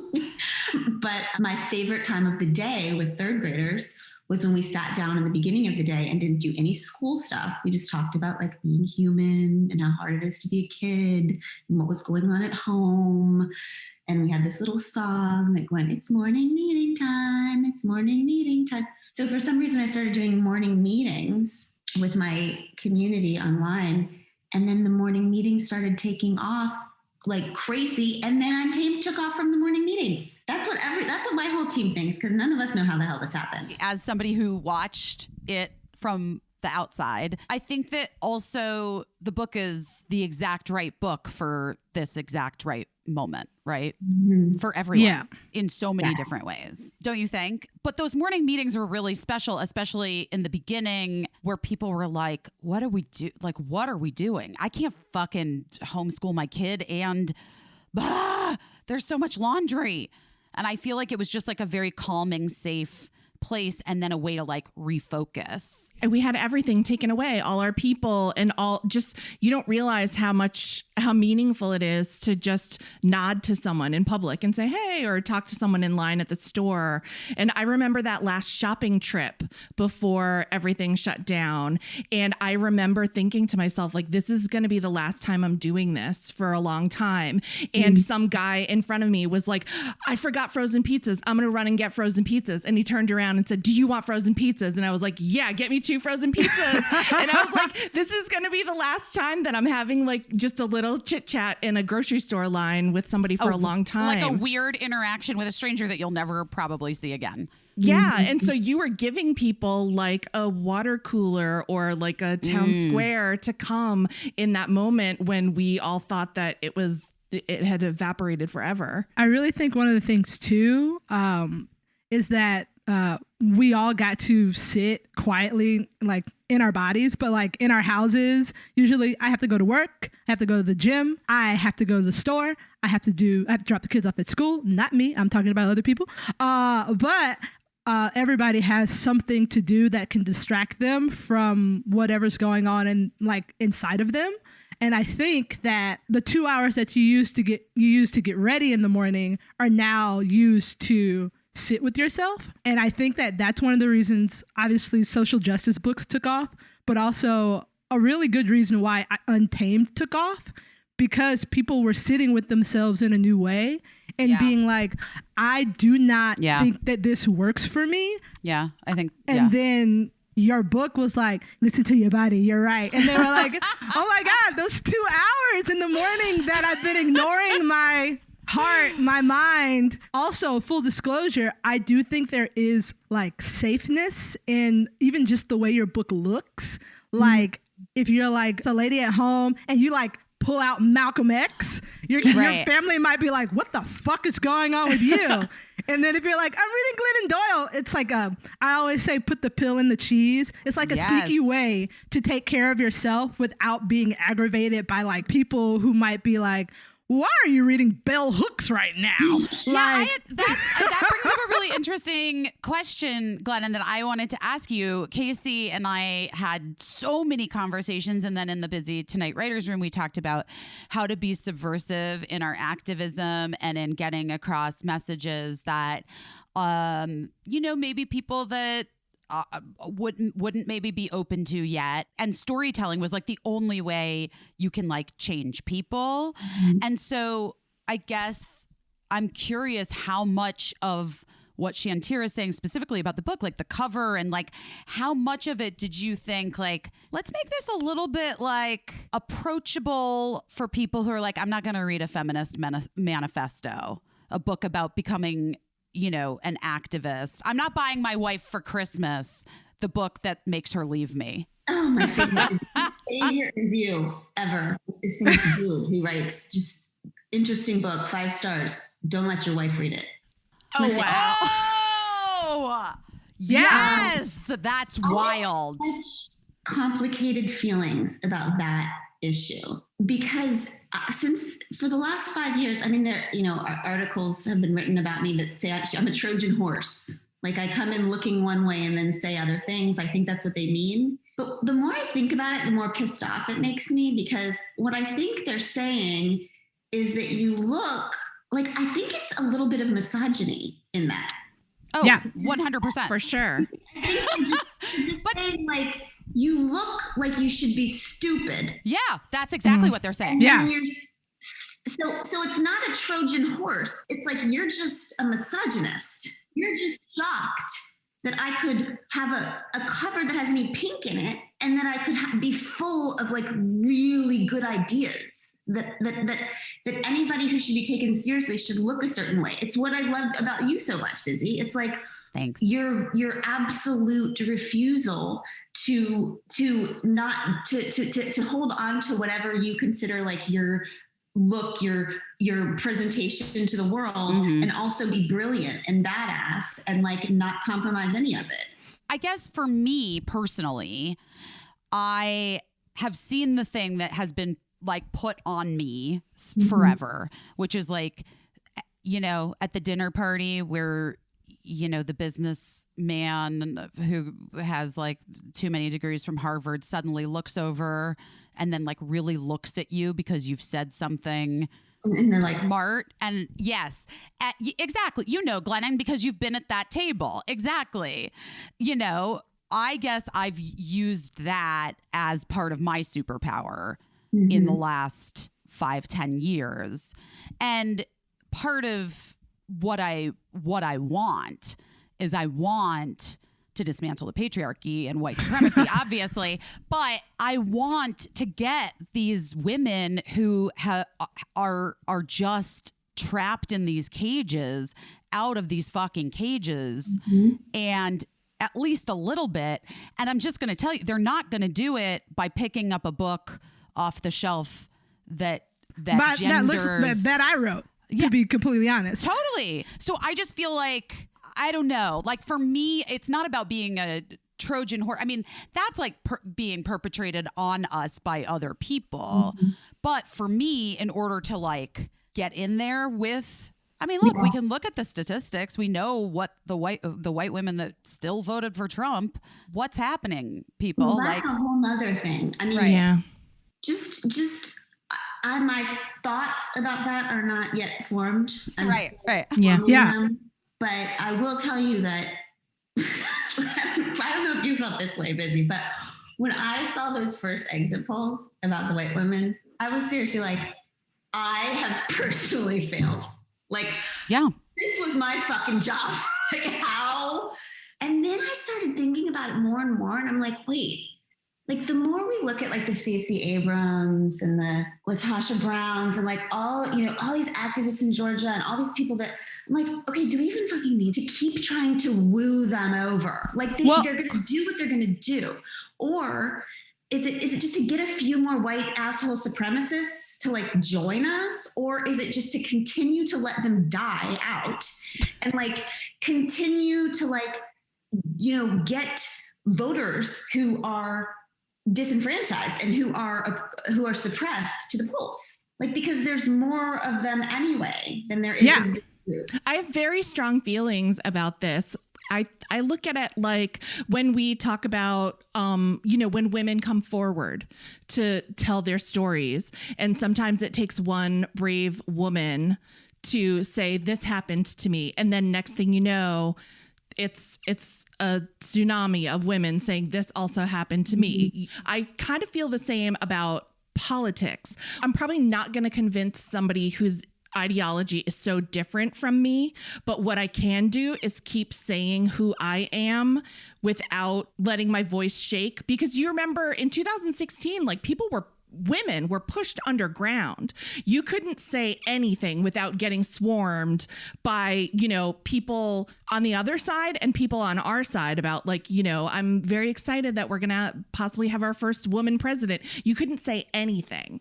Mm-hmm. And so people joined all these secret groups, where they could talk behind closed doors about these things. And I think that was detrimental. So I think that in that same way that when a woman comes forward and says something, then there's strength in numbers. So I think while I probably won't convince anyone having like a tit for tat argument with someone who believes something very differently than I do, I bet you there's 1,000 women who are like me around me who are just waiting for me to say, this is what I think. And then they'll be like, I think that too.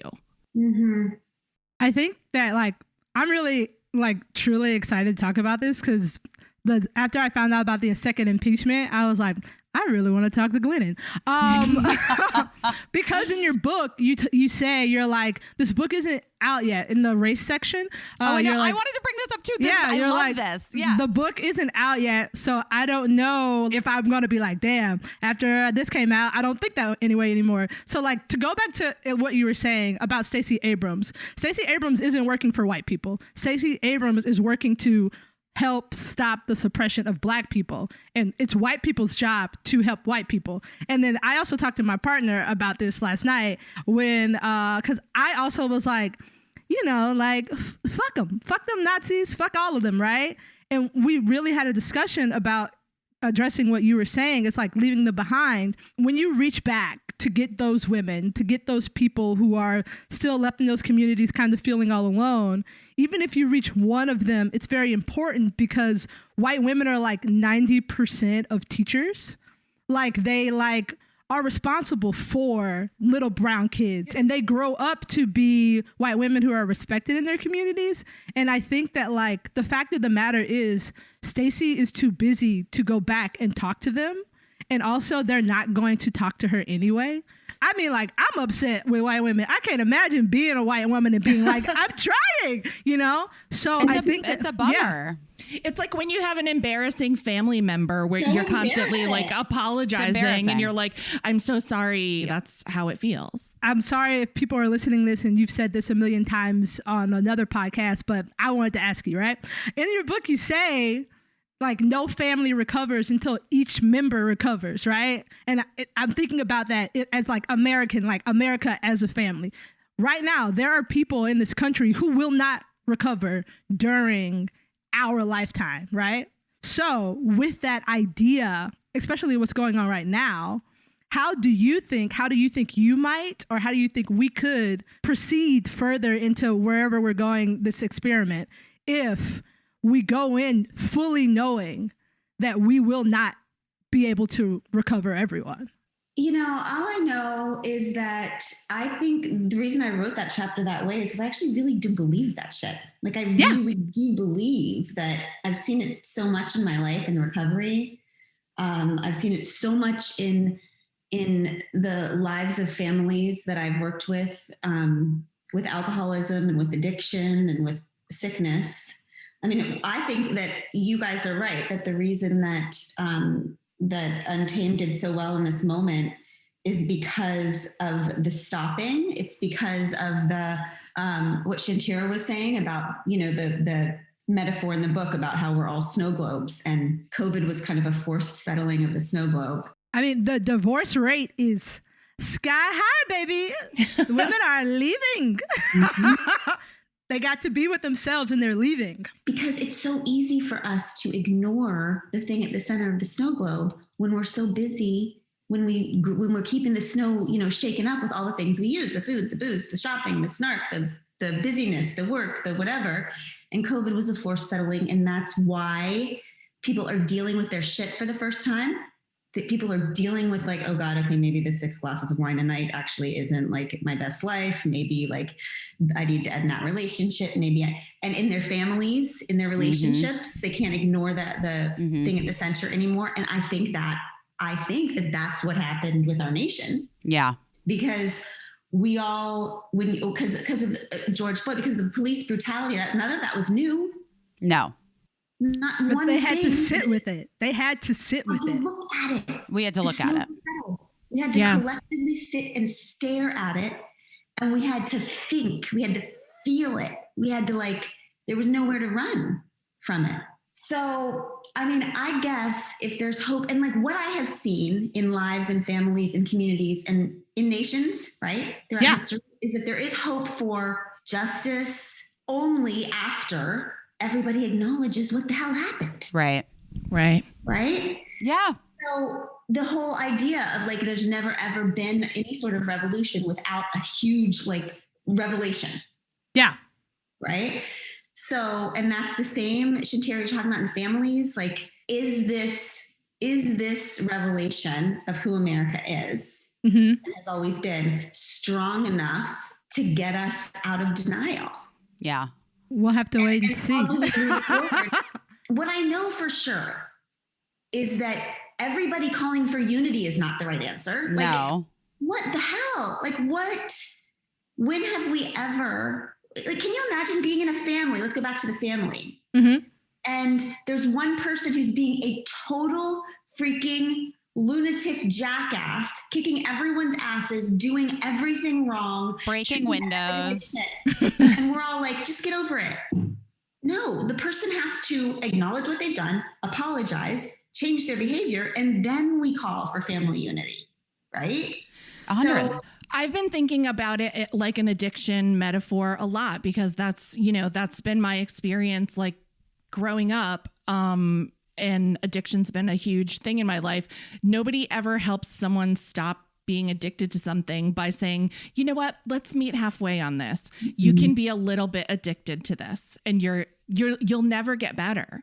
So I feel like we've been seeing a lot of people hitting their rock bottoms of, like, where, you know, a lot of us for better and for worse. And so I'm curious if you think that will change anything for some people. Well, I know there's no meat in the middle. I know it's not like, okay, I see you're a white supremacist and I'm for equality. So let's just meet in the middle. Let's just be like a little bit supremacist, and like you bring your stuff, and then like that whole, you hate me and then we'll figure it out. that whole diagram is not going to work. And y'all, like, this is, you know, I live in a very strangely conservative town. I live in Naples, Florida. I know. I'm so shocked that you live there, and then I understood why you do, but that does seem wild. I'm from Tallahassee, Florida. And then when I found out you were from Naples, I was like, all right, you're working hard down there. Sometimes, like, you stay there and you do the work. And if I would have stayed in Tallahassee, I could have done a lot of work. But, like, sometimes you got to leave. I'm not super sure why you're leaving, but sometimes the work becomes too big for where you are. So, like, when I found out you were in Naples, I was like, you're doing a lot of work. For sure. Yeah, and life is too big. And your kids, I mean, Abby and I are married. We have a kid who's gay. There's just this. Chase came to me one day and said, "This place does not love us." No. And I was like, that for my kid to say that to me, just like, there's so many parts in Untamed where it's like, these doors aren't even locked. Like, I can leave this religion. I can leave this marriage. I can, and then I was like, wait, I can sure as hell leave the city. Yeah. Well, that's what I mean. And that's the pivot I just made. And it was also mine was not my kids telling me with their words, but I had that thing where I dropped in and I was like, oh, this is toxic for our kids and for me personally. And if we stay here, it's bad. We got to get the fuck out right now. And we left 48 hours later. Well, I think too, Busy and Glennon, I think about what you were talking about to kind of to go back and piggyback off of like how you've always been anxious. I feel like we've all kind of had an anxiety. You talk about it in the book too, but like being the canary, I feel like empathic people are the canaries for society. They blow the whistle. They tell everyone how bad we're getting. And when we are out in the world alone being like, hey, this is really bad, everyone tells us to push it back down inside of us. And now everyone has met up to the anxiety to which we live in constantly. And I think that's one of the reasons you're thriving, Glennon, is because everyone has finally met up to where all the empaths have been screaming. And so many empaths also are addicts because they are like, I'm so sad about the world. Why isn't anyone listening? I will drink about this. And now the entire world is sad. And we get to crack our knuckles and be like, welcome. I'm going to show you how to fucking We've been waiting for you. We've been waiting for you to see everything that we see. I feel like people get to feel their feelings now because it's like the first time everybody gets to be as fully empathic, as fully emotional, as fully in their feelings. As fully human as ever, I think. So that's what I think. I think people are finally catching up to the empaths, and so many empaths are really finding their way because everyone's catching up and they get to be like, you know what, you can cry about that. I cried about this in the 3rd grade. And it's not just about feelings, it's about truth. Right. Absolutely. It's like the relief. It's not just like, oh, you're sad, welcome. It's like the relief of people seeing and knowing the things that we're talking about, things that are true. Finally, it reminds me of the first time I ever went to a recovery meeting, and I was like, oh, this is where they keep the honest people. Like, that's how it suddenly feels like the jig is up, or I spent some time in a mental hospital my senior year in high school, and it was such a relief to be in there because it was like nobody was acting. Like it would have been ridiculous if you were in there to be like, I'm fine, everything's great, like because you're there. Right. Yeah. Right.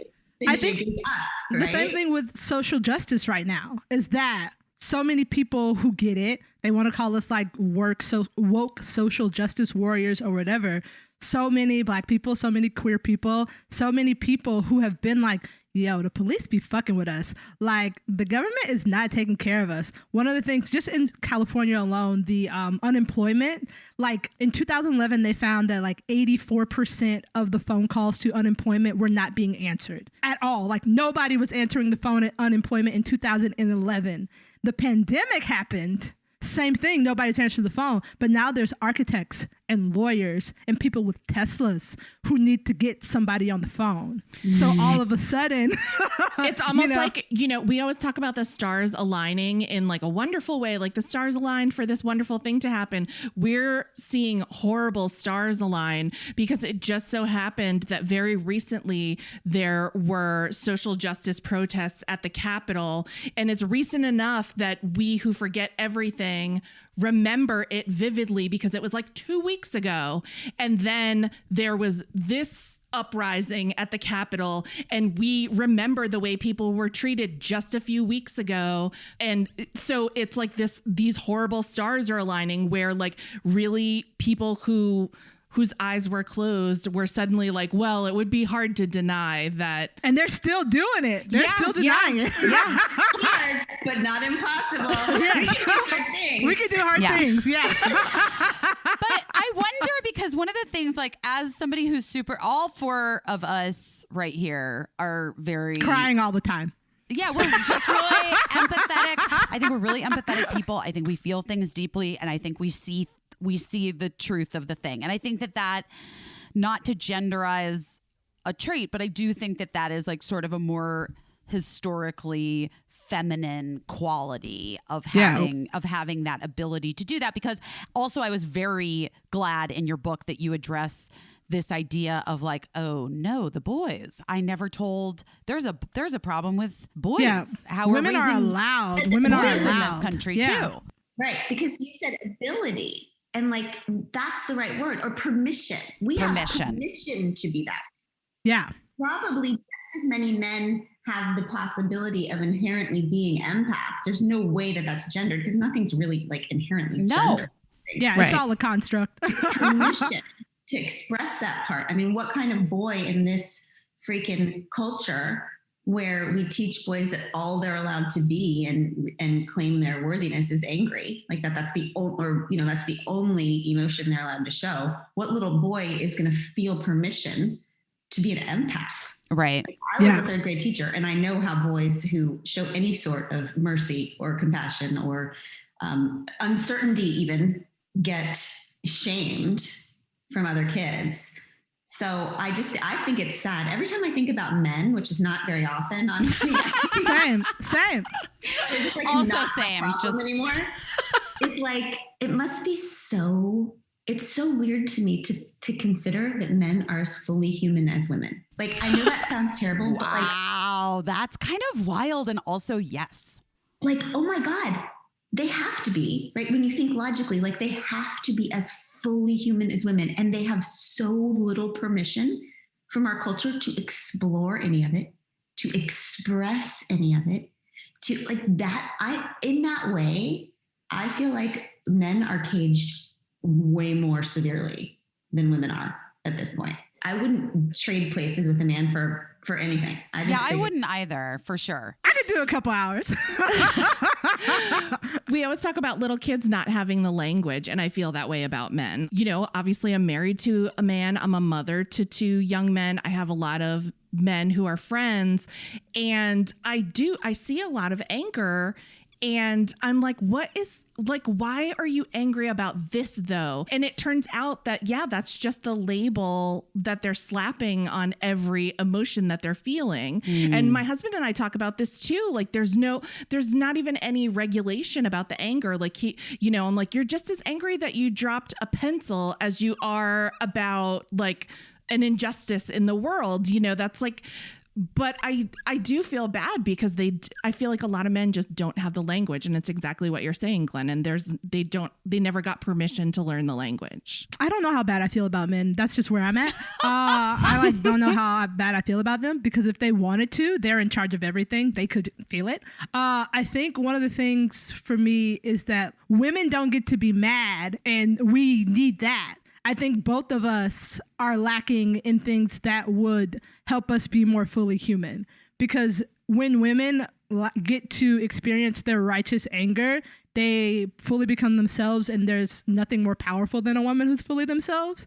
So men get to have the emotion that lets them have power. And I think that's why I do not feel bad for them. Because being mad, they could be sad alone on a run in the middle of the night because nobody's going to, you know what I mean? They don't get to express those emotions to us. Those emotions do not create power, I think, in men. But for women, the emotion that we are not allowed to express openly is the one that is associated with power.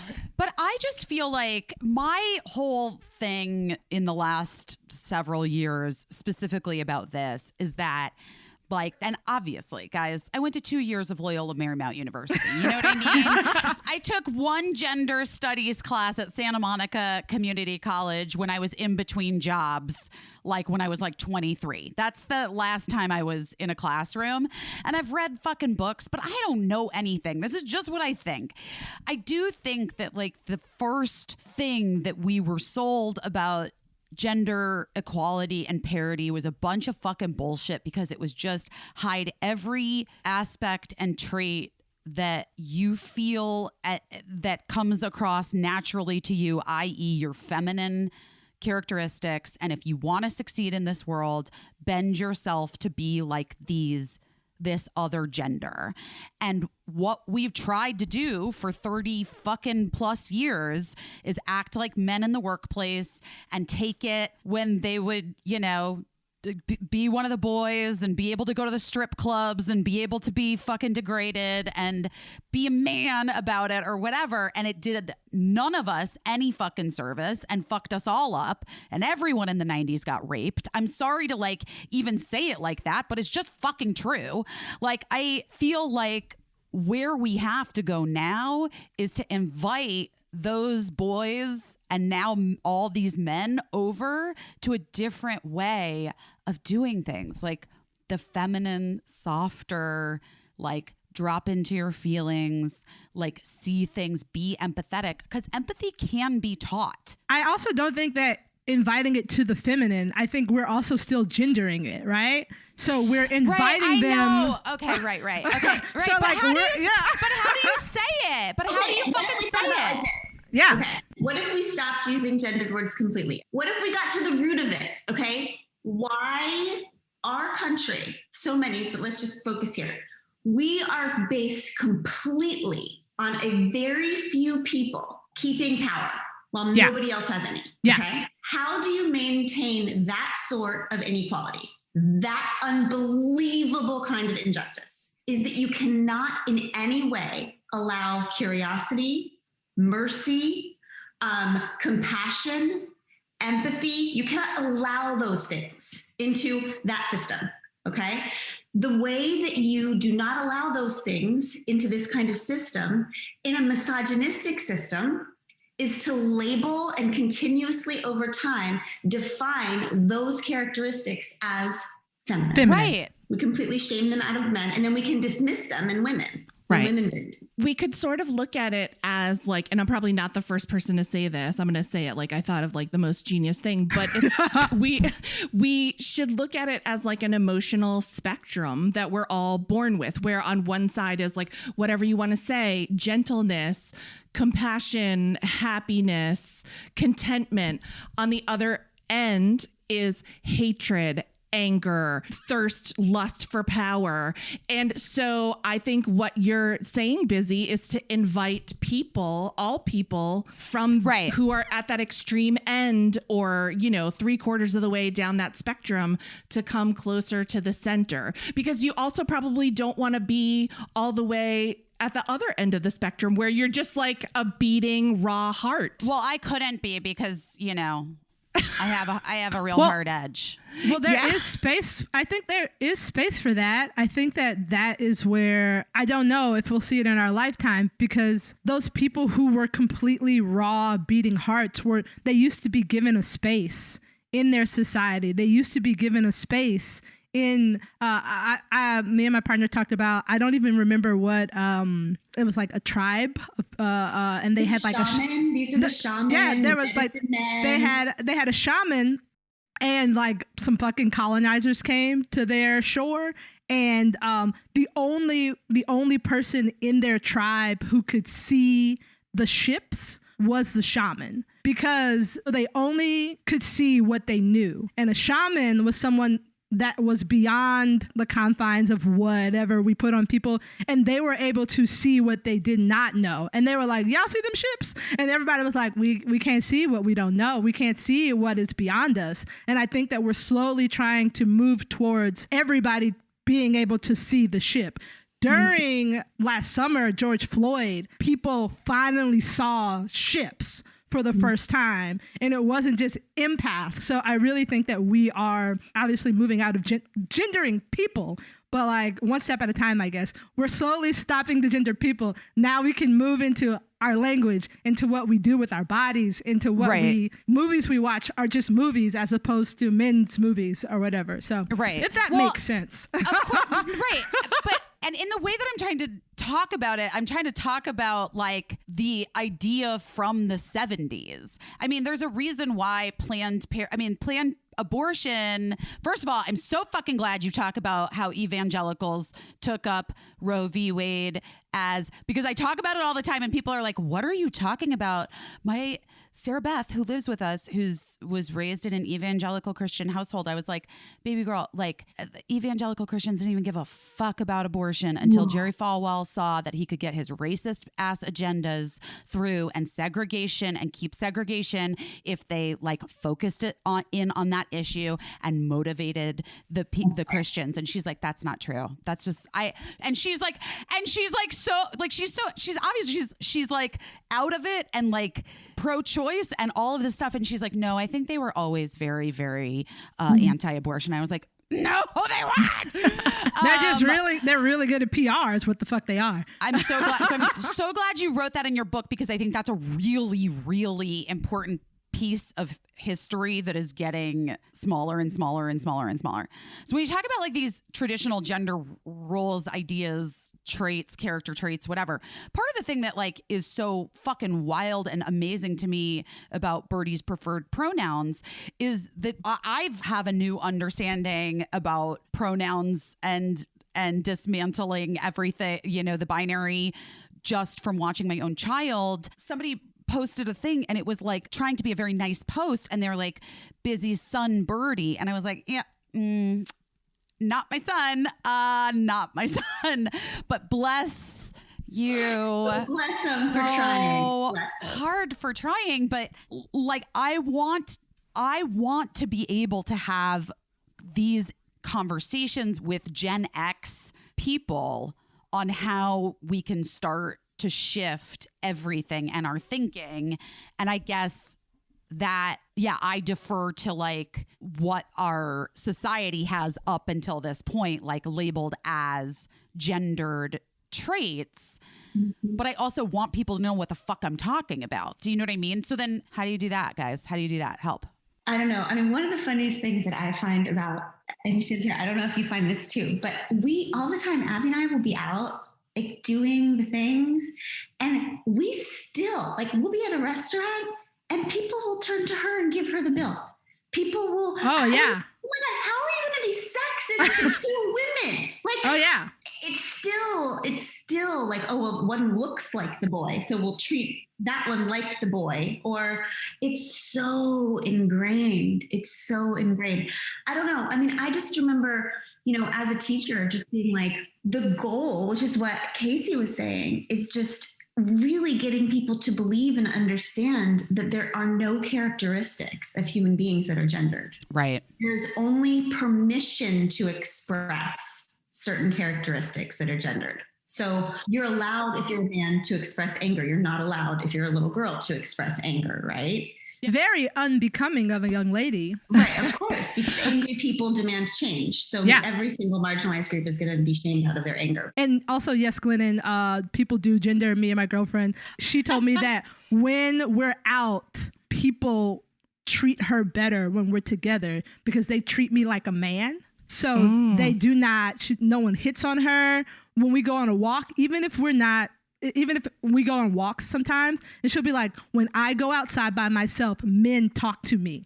And when I go outside with you, men compliment you on your sneakers, and then they keep it moving. So like, interesting. There is that immediate, I don't know how to put my finger on the words, but there's an immediate respect that we get from men when Abby's around. Yes. They respect whatever the masculinity. I do dress more masculine of center to gender it. And when me and my partner are together, men will be like, cool shorts, bro. Love those sneakers. And then she'll go outside and she'll be like, I went to the mailbox and a man honked his horn at me and yelled at him. She was like, we were walking together every day for weeks. And then one day I was like, I have a lot of work to do. I'm not going on the walk. She was like, I went out in the walk as if I was with you, and I had to be reminded immediately that I was by myself. Truly. So even if I'm not a man, I have enough masculinity to gain respect from men. And people who are femme presenting do not realize that, but it is very interesting. Well, so it's interesting because it brings it right back to what Busy was saying, that there was a time when we were told to just man up for to like that change if we the way wanted that if we wanted to succeed in business, if we wanted to play with the big boys, you had to put your big fucking boy pants on and you had to be one of them. I just think that's bullshit. I still think it's bullshit.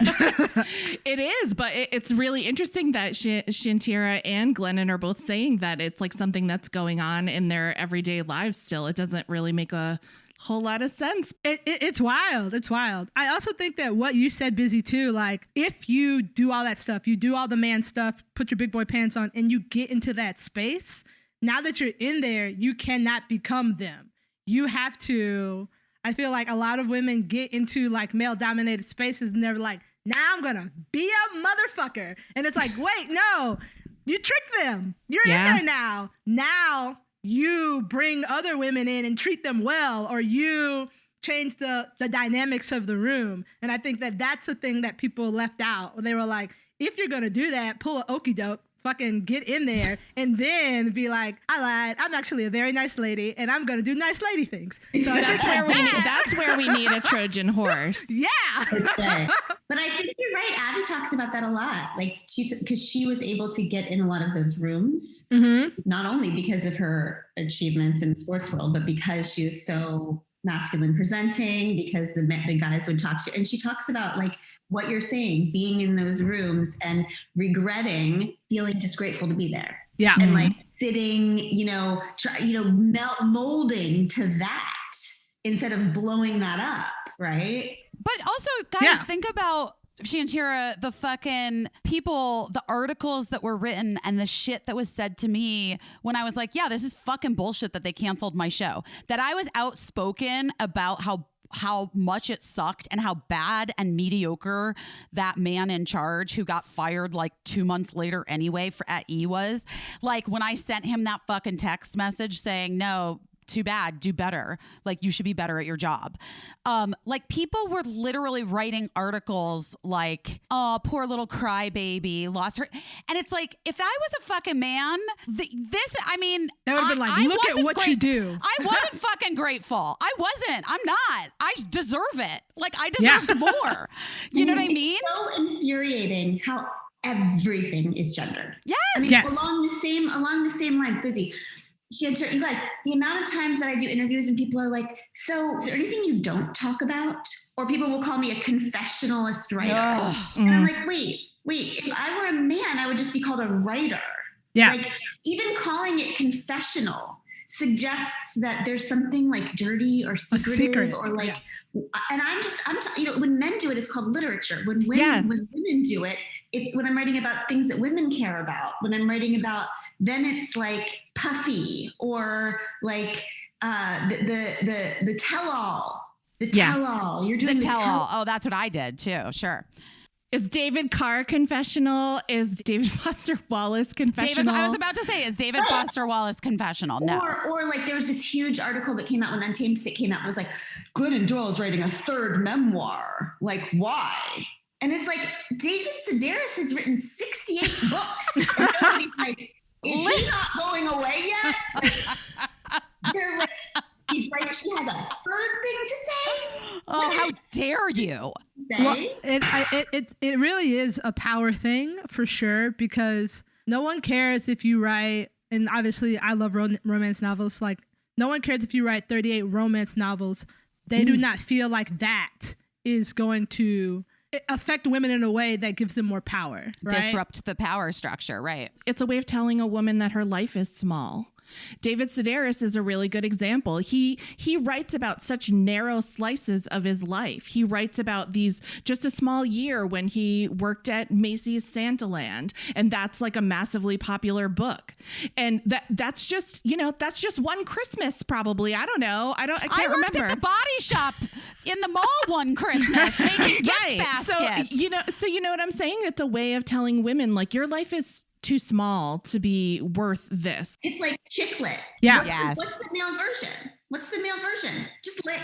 Do you know how hard it is? It's so easy for men to get stuff. I'm always just like, the mediocrity is overwhelming. Just like, the mediocrity is overwhelming. But I truly, but like, you getting a third book, you getting one book is fucking hard, right? Mm-hmm. So if you got 3, it's the same thing, obviously, like we say about Black people, but it really does work for women. You have to be twice as good to get half as much, right? And not saying that those other people are not good, but you do not get to be mediocre and get one book, right? No.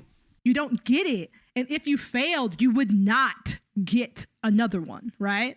So for you to get 3, that means that you really fucking had to do it, right? Or you could be a man, you can write about Christmas and get 6. And that takes nothing away from his talent. But I think one of the things too that has been really earth-shattering for people during this time is that when men or when people with privilege or people who are really wrapped up in white supremacy, when they realize that what they got was not necessarily because they were the best, it was because they have an opportunity to do it, where other people have to be the best to get the opportunity to do it. And if you let go of that and really recognize your like reality, your entire fucking world crashes. Mm-hmm. And then you have to do some work. And gendering it, I am, but like a lot of women are willing to do the work after they find out the truth. And a lot of men will go and blow up something when they find out the truth. Like the Capitol building. Well, you know what? That takes us back though. That takes us back to like the issue where you're talking about how do we begin to get people to, because the reason why so few of white women, I think, are willing to open up to the idea that they could be wrong about everything, right?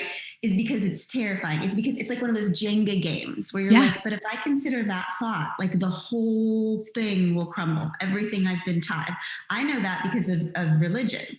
Yeah. Like how many, Christian people cannot even consider that little, like, oh my God, if I consider dinosaurs actually existed, then the whole fucking thing falls apart, right? Like it's very scary to consider deconstructing the whole damn thing, which is what we're asking people to do when we ask them to turn away from that set of beliefs. It's and so we are angry and we are like, how can they not see it? And how can they not? And it really is, at the end of the day, going to have to be a gentler approach, probably. I'm not there yet. I don't know. Yeah, it's not my know your role, and I'm not a gentle bitch. I'm not gentle enough to do it. Well, it also goes back to what you were saying earlier, Glennon, about the snow globe, about how we're all just busying ourselves with so many things that we can't see the truth right in front of us.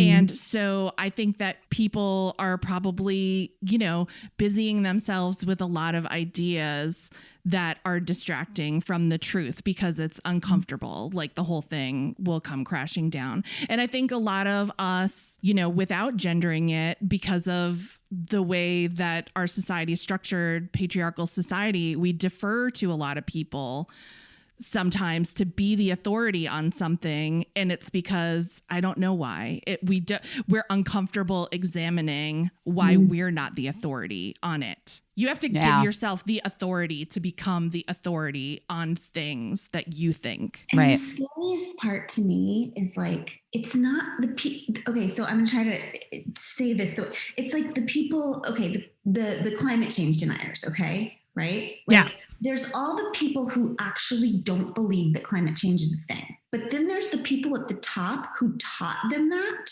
They do believe in climate change. Absolutely. Okay. This is like the same thing with the evangelicals. Like there's all these people who live and die by abortion. Okay. And gayness. There's the people at the top who taught them that, but they don't believe that shit. They don't Not care. for a second. No. Not for a second. They just knew it was politically strategic to get them all to believe it. So you have this very difficult situation where you're creating huge masses of true believers, and the people at the top who taught them all that, they're just doing it to like get their own teeny needs met, because the people at the top are teaching all of them not to believe in climate change so they can stay in bed with oil manufacturers. This is my question, Glennon, and this is like maybe too big for any of us. Because this is the thing that I've like in the last several, well, I don't even know how long, but really recently, especially, I've just been like, what? For money? It's for some money, guys? Really? That's it? It's crazy to me that this is all motivated by some people getting some money. And look, your girl likes a fucking nice dress. You know what I mean? I enjoy it. I like shopping. But I also would be like totally fine if I never bought another nice dress, if like I knew that everybody that I loved was, and everybody that I loved in my neighborhood and everybody that I see when I walk down the street was like well fed and taken care of, and like that the world wasn't burning. Do you know what I mean? I would give up everything. Like I really fucking would, if that could be the way that the world changed. But what the fuck? These guys are just like trading on lives for, it seems like a game of Monopoly. And I really can't wrap my head around what they think, how they live with themselves. How they're mostly men, although there are some just fucking horrible women. But Betsy DeVos is a very bad woman. Nothing worse. Shantira taught me nothing trickier than a tricky white lady. But how do they live with, like, literally, how do you think they live? How do they live with themselves? How do they justify this? It's like when that whole thing started with believe women. And I was like, that's not the thing. They believe women. Everybody knows that Christine Blasey Ford is telling the truth. They just don't give a fuck. Yeah. They don't care. Stop saying believe in climate change. They believe. They just care more about their money, right? Like, so. But what are they getting? This is what I mean, but like, I guess just truly, what are they getting? Houses? Cars? Busy, you said it. It's a game. It is a game. Because, Glennon, also, you know, this is something that I feel like you and I deeply connect on too, which is that people, I do interviews all the time and people are like, you share everything about your life. You share every moment and thing. I'm like, what are you, who, huh? How do you, okay. How would you know? How would you know? Are you there? Are you in my life? Anyway, I had a situation in my life that I can't share, but in it, this man said, you know, this man was acting a certain way toward me. And honestly, my gut feeling was that he just felt like he wasn't getting a good deal, that he wasn't getting a good enough deal for him, you know? Yeah. And that reminds me, when you say that word, when you say that phrase, he just felt like he wasn't getting a good enough deal. I just immediately think of all of those men and women who were storming the Capitol. It's like, there's something about that at the heart of white supremacy that's like, I was sold this American dream and my life isn't what I was told it would be. That's right. And there has to be somebody to blame for that. And instead of putting the blame on the people in power, where it should be, those very same people in power know how to deflect that blame beautifully. And so what they do, so that they don't get the ire of people who feel like they haven't gotten a good enough deal, is that they blame it on everybody else, right? And manipulate people to sort of do this bidding that is part of their game. That's that right. is part of to help them win their game. Mm-hmm. And, you know, and then the difference between those people storming the Capitol and people who weren't storming the Capitol is how we view what is getting a good deal. Like if I ask you, Glennon, what do you think is getting a good deal in life? I'm sure you would say, like, I think if I have somewhere to live that's safe and I have, you know, Maslow's hierarchy of needs, right? If I have food, if I have shelter, if I have love, if I have companionship. But I bet also part of getting a good deal for any one of us is also thinking, is my deal hurting anyone else's deal? Like, if I'm getting food and shelter and clothing and love, is it taking it away from anyone else? Mm-hmm. If we thought that it was, we would pull back from it. Whereas there are some people who are asking themselves, is my deal taking away anything from anyone else? If so, good. That's how I like it. And so yes, but I also feel like one of the things that is interesting for white women, right, is like, I just think it's a little bit too comfortable, especially for me to be like, well, I mean, I have these nice things and it's not like my things are hurting anyone else. But like, when I actually think about what it means to be a white woman in the world, it feels like part of the pain of awakening to all of this and why so few people want to do it is that you just come to the realization that you actually, like white women, we do make a deal with the devil. We do. We did. Like at some point, we realized that our proximity to power, like that our proximity to white men was going to cost us something, right? And what the cost of that, we said, okay, we will accept this proximity to power. And in return for that, first of all, we will never ask for any real power. And we will look the other way for the rest of our lives. Like, for example, we will accept the protection and the comfort of the police presence in our life. And in exchange for that, we will never look over there and ask any questions about what police in those communities are doing, right? We will go into every school that our kids are part of and demand that every child in our school has 9 iPads. And we will never look down the street and ask why that school doesn't have clean drinking water, right? So the problem is that there is a complicity that white women have that does cost other people something. Yes. Well, I would say, because this is also something from your book that I wanted to bring up, I think that and it was specifically talking about Together Rising, which is that, like, if you are in philanthropy, volunteering, donating long enough, and you're a curious person, ultimately you get to activism. You have to. Or you become completely complicit with power. Right. Or you are complicit with power. I don't know. I think that is like a really, really important key, that previously philanthropy was just philanthropy and was that thing of like keeping people, pulling people out of the river. And keeping the people in power who are in power. Right. And not asking why they're, when you're at your huge gala fundraiser every year, not asking like, wait, what is that guy who owns that company? What is his responsibility in this river situation? Right. You'd almost put yourself out of business as a philanthropist. You wouldn't be able to pat yourself on the back anymore for going to the gala. Certainly could not. Yeah. If you started to examine why the river is unsafe and unpatrolled.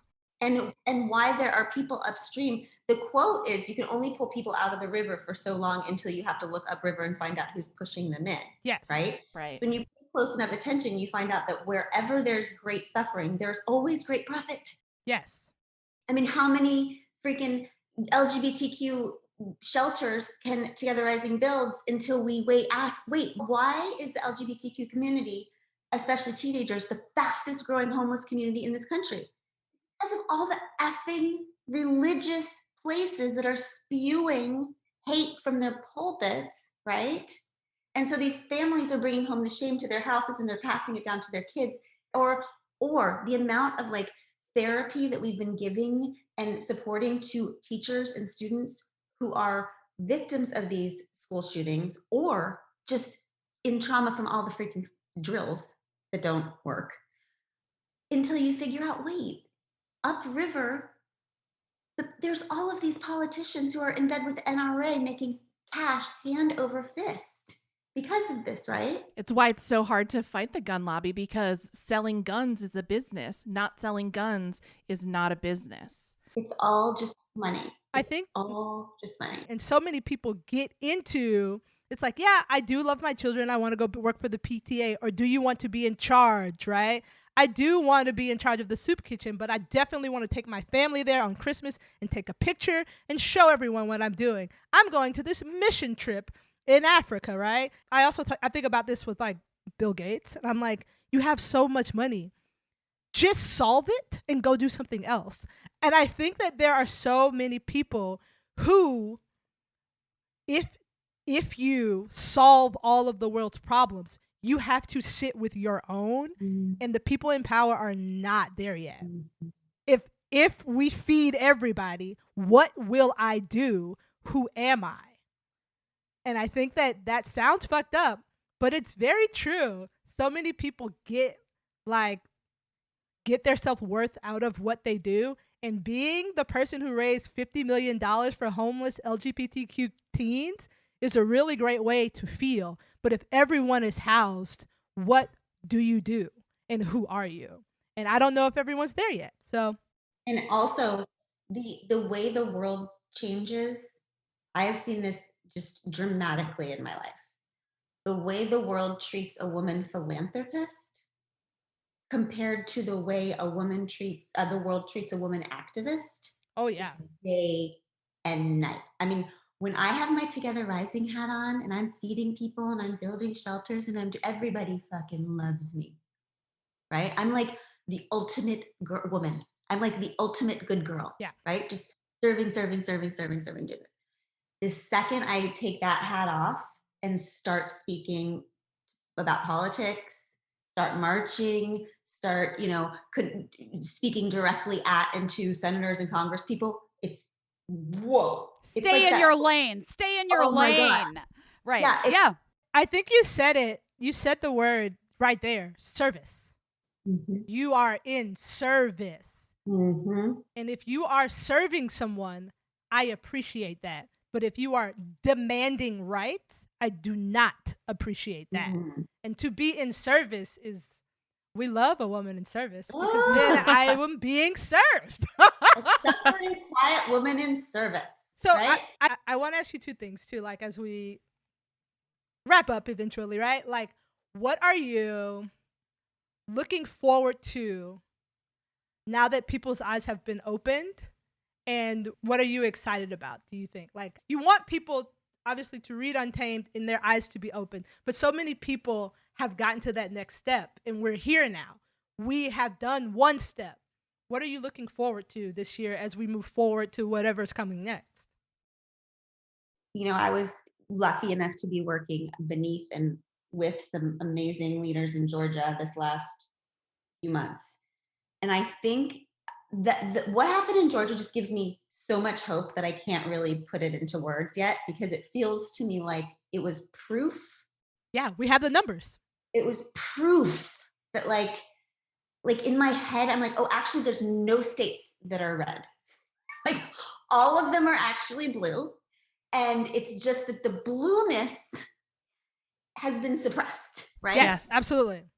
Mississippi has never been red. Mississippi, the audacity for people to think that Mississippi is red disgusts me.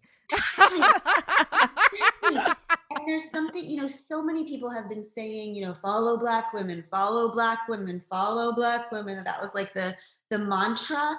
But to like actually see, and that's one of the reasons, there's so many reasons to be pissed about, an insurrection at the Capitol. But one of the reasons I was so pissed is because it just stole that day after Georgia from all, like this, every story that day should have been this activist and Black Lives Matter, all of those like that unbelievable work that they did. But what I'm saying is I feel so much hope in that, because I feel like we finally have proof that if everyone who believes in the future of what we've been talking about this whole time, the collective good, gets behind and starts working for activists like the ones all of those Stacey Abrams of the earth, right? And I know that Stacey Abrams is not working for white people, okay? Yeah. I'm not telling Stacey Abrams to do another damn thing. She doesn't have to do another damn thing for the rest of her life. I'm just saying that we all of us who care about, need to follow that model. Just be like, tell us what to do. We will do, or we'll recreate what you've done, right? So what happened in Georgia just feels like proof to me that it can be done, right? One state at a time, this can be done. We can no longer say that it can't be done. So I'm excited about that. I'm excited about the potential and possibility that could come with what's been modeled in this election. I do feel a little bit of hope in the fact that the Capitol insurrection, it will never stop sounding shocking. The Capitol insurrection has finally threatened people where they feel like they're supposed to feel safe. That's what it takes. You know, it's infuriating that those sorts of people have been terrorizing all kinds of neighborhoods for a very long time, and we didn't care. But now that they've attacked something that we are supposed to feel safe at, I actually feel like, I don't know what you guys think, but it feels to me like even the Trumpertons are starting to be maybe a little shred of doubt, maybe a little shred of humility, maybe a little shred of rethinking. Yeah, they're turning on them, and I like having some hope as a treat. A little hope as a treat. A little hope as a treat. But I do think one of the things that's been very fascinating that you bring up, Glennon, is that all of those like Republicans in the Senate or whatever in Congress, they've been doing all this to turn those people on us, right? To turn them on us, right? But what happens, a hit dog gonna holler, right? They have turned on them. And now we just free to do whatever we fuck we want. They already hated us. I'm not a traitor because you already hated me. What your expectation was from those senators has not been met. You always expected me to try to stop you. So now all that anger, obviously a lot of it still turned towards us, but now it's very much directed at whiteness. And I think that is powerful because Black people being mad at powerful white people, queer people being mad at powerful white people has done nothing. Angry white people being mad at powerful white people, I'm gonna get my popcorn. Let's try that. Right. Let's fucking see that. What's that internet meme, Shantira, where people are like, I belong to the leopards eating people's faces party, and then you're like, hey, I didn't think that leopard was gonna eat my face. Yes. Well, if it isn't, what is it? Well, if it isn't, the consequences of my actions coming home to roost. I do feel a bit like all of it was. I mean, it is kind of weird, right? Like it's weird how all of the timing of all of this has happened. But even in terms of like, I have renewed hope for gun reform after what happened at the Capitol. I have renewed hope for abolishing the police after what happened at the Capitol, after the videos of the policemen letting the protesters in, or the police officer taking the selfies with the rioters, whatever the idiots, insurrectionists, people who were like, for whatever for lots and lots of different reasons, had their blinders on and couldn't see it. When you see that officer taking the pictures with those people, everyone should feel sick. Like it should be sickening. People are often quick to say, "Oh, it's a few bad eggs." Those were some pretty fucking important bad eggs. Those were eggs that were in important positions. So when you get a bad egg at the wrong time, it's really bad. So like, that's my hope, is that people won't be so quick to be like, a few bad apples don't spoil the bunch. Actually, a well-placed bad apple just can open the spoil gate. a lot. Just open the gate. Yeah, open the gate. What I think will confuse. I think the hope might come. We know how important images are, and when we're talking about binaries, like we're talking about gender or white supremacy, is so based on black and white, literally, and like bad and good, and white versus brown and black, and police versus brown and black. Like everything is like, this is what's on our side and this is not. And what the insurrection showed the entire country was a lot of confusion there. Like, wait, these white people are bad. Wait, these white people are killing the police. Wait, what I think it did is it messed up the whole. I think it pulled a piece out of the Jenga puzzle. Oh, bring it back to Jenga. It messed up the binary. That's it messed right. Up the binary. The quiet, we're seeing a little bit of humility right now. That insurrection might be the beginning of people going, this is not as completely binary as we've been sold. Right. It is. Yeah. We love to see it. I love the destruction of the binary, baby. Yeah. It's become really hard, as we were saying earlier, it's become really hard to deny those things because those images exist. So it's like when a Republican lawmaker is shot in an incident, as happened a few years ago, he can still be pro-gun, but suddenly you're like, this is hypocritical and this is a performance. And I feel like you were saying earlier, Glennon, about people not believing some of the things that they're selling to other people, is that for me, it's a really capowerful feeling to look in someone's face and say, I know that you know that that's not true. Mm-hmm. Mm-hmm. Drag them, Caissie. Drag them for filth. You can fight back and forth. You know, we do it online, we do it on Facebook, but it's just like that's really all I feel like I ever need to say. I know you know that's not true. Mm-hmm. And we all need to drop into what we know is fucking true. Mm-hmm. And Glennon, I do think 44 weeks later, I think you've made such a huge impact on so many people, allowing themselves to listen to the voice and what it's saying and move forward. In not just because once you know something, you can never unknow it, which is like a thing that, by the way, I've said for years. It's actually how I taught Birdie internet safety.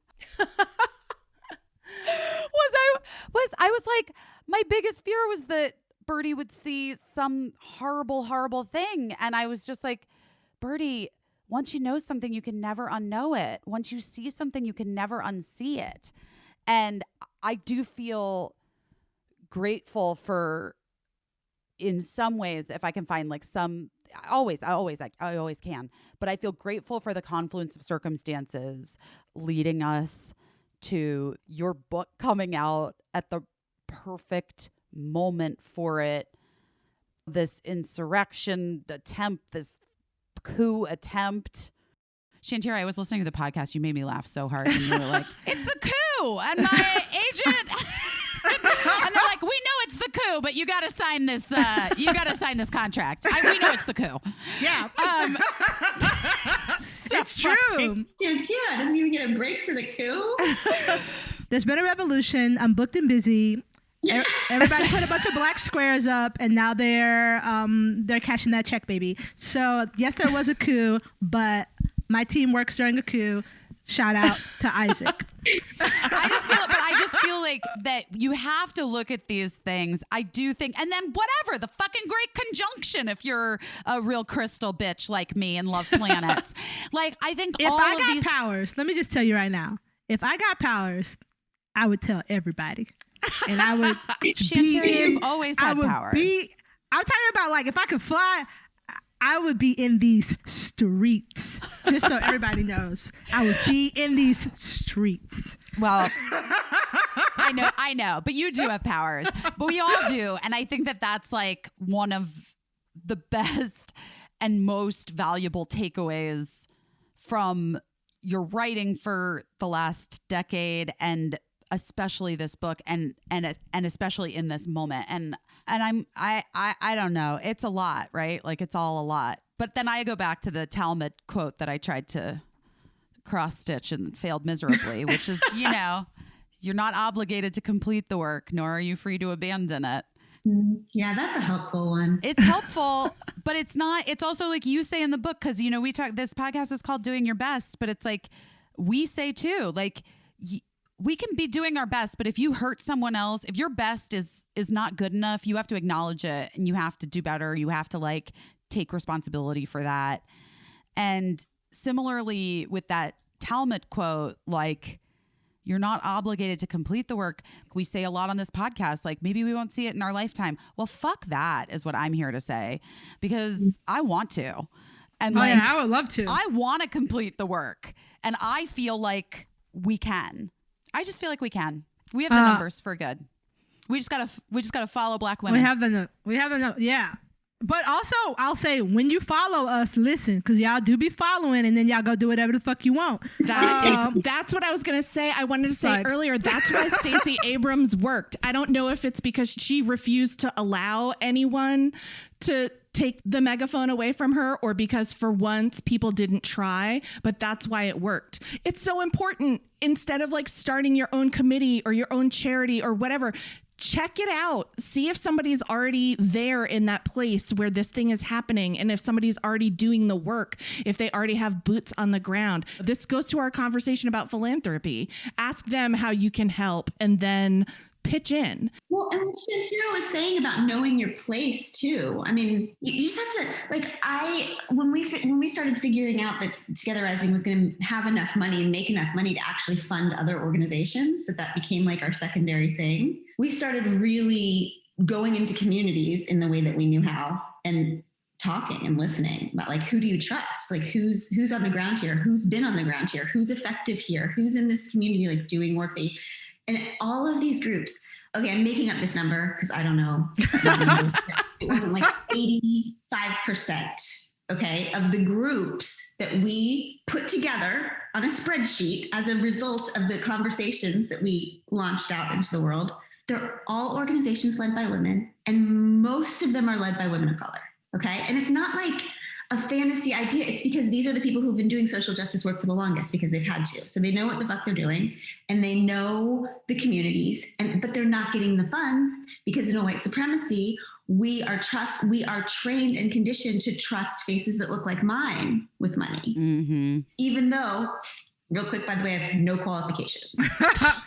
Well, you say something in the book that I think I just like wrote down everything that I liked, but you say this, and I think that this is something that everyone can carry on with them after they've realized where their role is that like, are you there to perform or are you there to transform? And we talked about how performative activism is, right? But even in those quiet moments, like, did you go to that soup kitchen for the picture? Or did you go to the soup kitchen to figure out a way for there not to be a soup kitchen? And I think that that's where we're at, is that people have finally realized, sitting with themselves that, oh, like I do donate to a lot of things, so I can tell people I donate to them. So now in those quiet moments, what are you going to do to transform that? Remember when Paul Ryan was a thing and there was that picture of him at the soup kitchen pretending to clean dishes that were already clean? I don't, but that tracks. That tracks, yeah. Gosh. Glennon, I adore you. Adore you too. Thanks for coming. And I've always seen you out there. I've seen you out there being a woman, a fully human woman, out loud, saying more than 3 things. Trying. Allow you to say 4 things. They try to shut me down. We all see you. And I think you're helping a lot of people see themselves in new ways and very vital ways in order to get this fucking party started. Yeah. Mm-hmm. And not just white women, truly. I know we talk a lot about white women because, read the room. I really enjoyed the book. And I think that it's really important that people read it because there is something in it for, like, no matter what part of you needs it, there is something in it for a part of you. And I think that that's really important for women to know that when they open a book, there will be something in it for a part of them that desperately needs it, because we don't take the time to meet women where they are. And I think that this book, Untamed, does that very well. So I'm really glad we got to talk to you. Yay. Shantira, thank you. Thank you. Shantira. And I don't just be giving out compliments to white women. No, really doesn't. It means so much to me. I don't just be being nice. I know that. Well, we really did it. We really solved all the problems. No, we solved everything today. The world's fine now, you guys. We did fixed it. Also, I wrote for the ESPYs one time. Is that an ESPY in the back? I swear. I won it. Yeah, I did. That is an ESPY, right? I was like, yeah. You guys, real quick before we go, I'll tell you this. The night that Abby won that ESPY was when she got the Icon Award, and it was like Peyton and Kobe, actually. And it was your first night together, right? Yes. I was hiding back in the hotel room. I was hiding. We had just had sex for the first time. My whole life was like, oh, this is life. Like, it was the best day of my entire life the day she won the ESPY, but I couldn't go with her because nobody knew about us. So I was just waiting. I was sitting in the hotel room shaking. Wow, wow, wow. That is a gay ass ESPY, and that's why it called to me. So you felt it. You felt its power, Shantira. I felt that gay fucking ESPY. I felt it.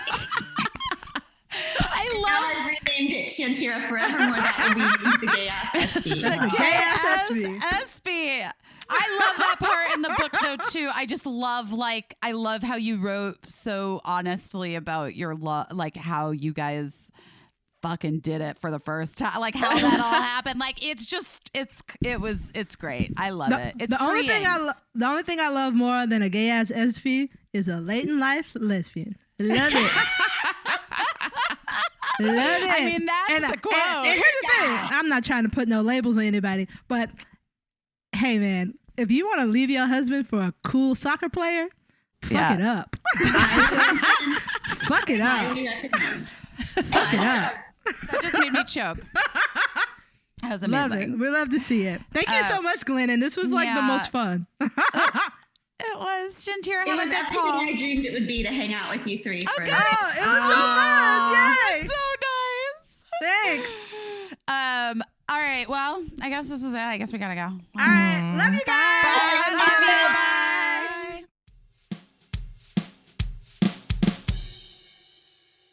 Talk about J-Lo. You know why she looks so good? Super coffee? Maybe that's part of it. It's a very indulgent, healthy, ready-to-drink alternative to sugary coffee drinks like a Frappuccino or other iced coffee and energy drinks.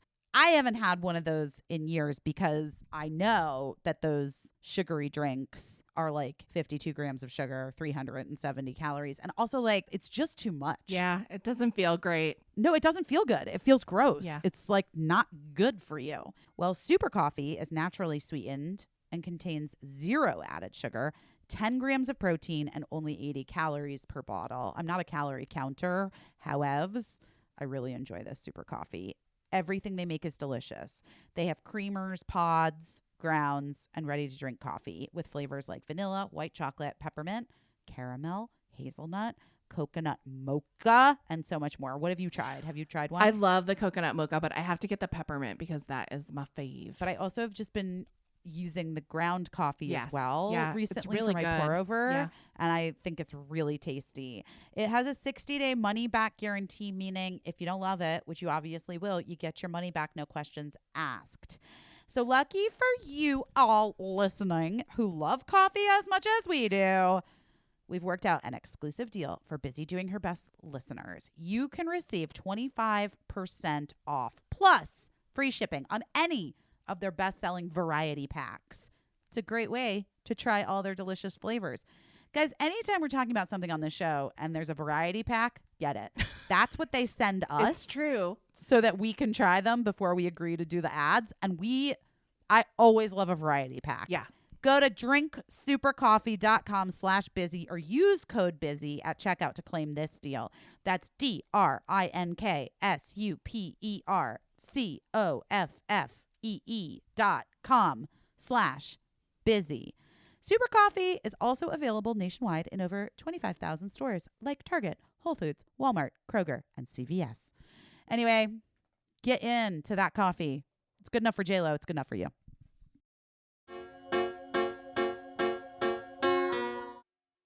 Have you ever stopped to wonder why we make so much stuff overseas, like all of our clothing, and how sometimes that clothing that you're like, oh, I'm just going to get this cheap sweatshirt falls apart immediately? Yes. After one wash, or shrinks immediately? Well, I want to talk to you about American Giant. American Giant has built a 100% USA-based supply chain, and it makes clothing that's durable and not disposable. It isn't fast fashion. This clothing is made to be worn more and kept longer. Sweatshirts, hoodies, t-shirts, tanks, leggings, dresses, skirts, and even accessories. The quality is incredibly high quality. Very high. I've gotten my kids some of the sweatshirts for school. I really like, it's all very well made. American Giant is reclaiming the American tradition of making high quality clothes that actually last. I just know that when I was like looking into doing merch and stuff for our podcast, for doing my kids' school stuff, it's like you really do want to make sure that like things you're putting money back into the communities, right? And so American Giant, it's one of their mission statements, and they're really doing it. They're doing it. So if you would like some nicer clothes that are actually going to last, go to american-giant.com. You'll even get 15% off your first order when you use the promo code BEST, BEST, at american-giant.com. That's 15% off when you use code BEST at american-giant.com. Go get a cozy sweatshirt.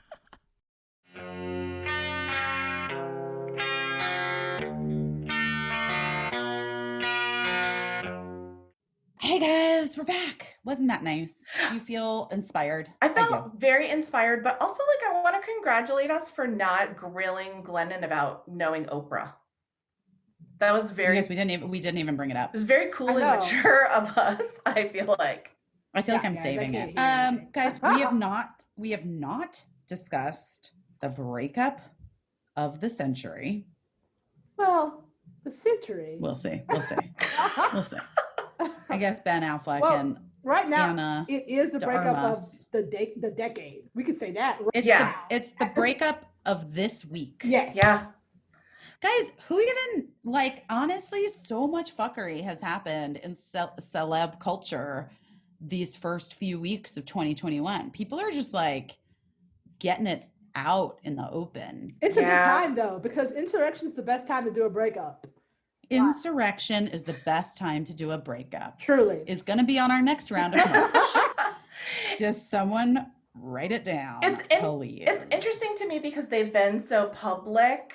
So I feel like, you know, maybe they didn't want their breakup to be private. I don't know, but I'm so sad because I'll miss those pictures of them laughing together. I am too. And also, like, they just moved in together. And I do feel a little bit like, I think maybe, I mean, Anna Diarmas?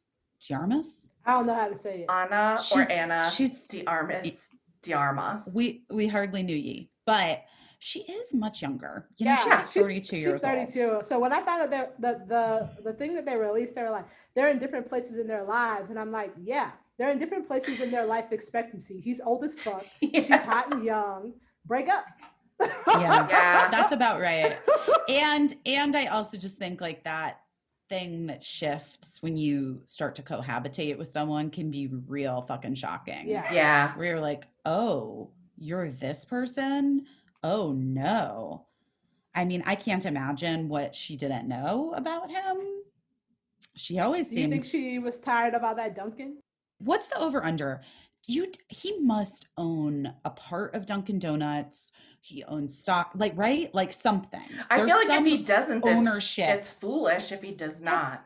I agree. Has anyone dug deep into the Ben Affleck Dunkin' Donuts connection? Does he own part of it? Is he a stockholder? Well, is he so a franchisee? I think he's so rich, and I think like he can have the fanciest donuts in the world, but like if you're Ben Affleck, like going to Dunkin' Donuts 3 times a day is like when you're a kid and $100 is like so much money. Like that's like $1 to him. So like it's he also can just do it. It's also just a Massachusetts thing. That is how loyal every person from Massachusetts is to Dunkin' Donuts for life. Oh yeah. We probably just have Dunkin' Donuts in Los Angeles because of Ben Affleck. That's what I would bet. I bet that he lobbied the company to bring a franchise out here so that he could survive. I'm a Krispy Kreme bitch. Sorry. Oh yeah, me too, for sure. For sure. That hot and ready sign, baby. Give it to me. I really miss, here's what I really miss from Los Angeles. I really miss In-N-Out. I really do. I don't like it. You guys, what are you talking about? I don't think it's very good. I think their fries are bad. I like Whataburger is better. Whataburger. Wow. Isn't In-N-Out super religious? Yeah. It's controversial. Yeah. That okay. I couldn't remember if that was true. It is true-ish, I think. But like DL, I don't know. But I also remember the first time I had it and being like, this is it? I love the burgers from In-N-Out. I feel like this is hurting my feelings a little bit. Well, I also don't like special sauce. Wait, isn't there In-N-Out? Space? There's no In-N-Out. Isn't there In-N-Out No. in New York? No. Dang. I thought there was supposed to be one. It seems like maybe but they didn't do it. Scuttled the plans. Part of it is the produce availability or whatever, because they have like a whole thing about their produce being like fresh and whatever. Yeah. And whatever. It has to be less than a day away or something. Fresh produce is like a thing in Manhattan. Oh my God. But wait, Cricket literally was like, what's wrong with all the blueberries and oranges here? And I was like, oh, Cricket. I know. I used to work in this building on Broadway, and it was around the corner from the deli where everyone went to get their lunch, and every morning there would just be like a clear trash bag full of shredded iceberg on the sidewalk. Ew. And I would just be like, there's all your lunch.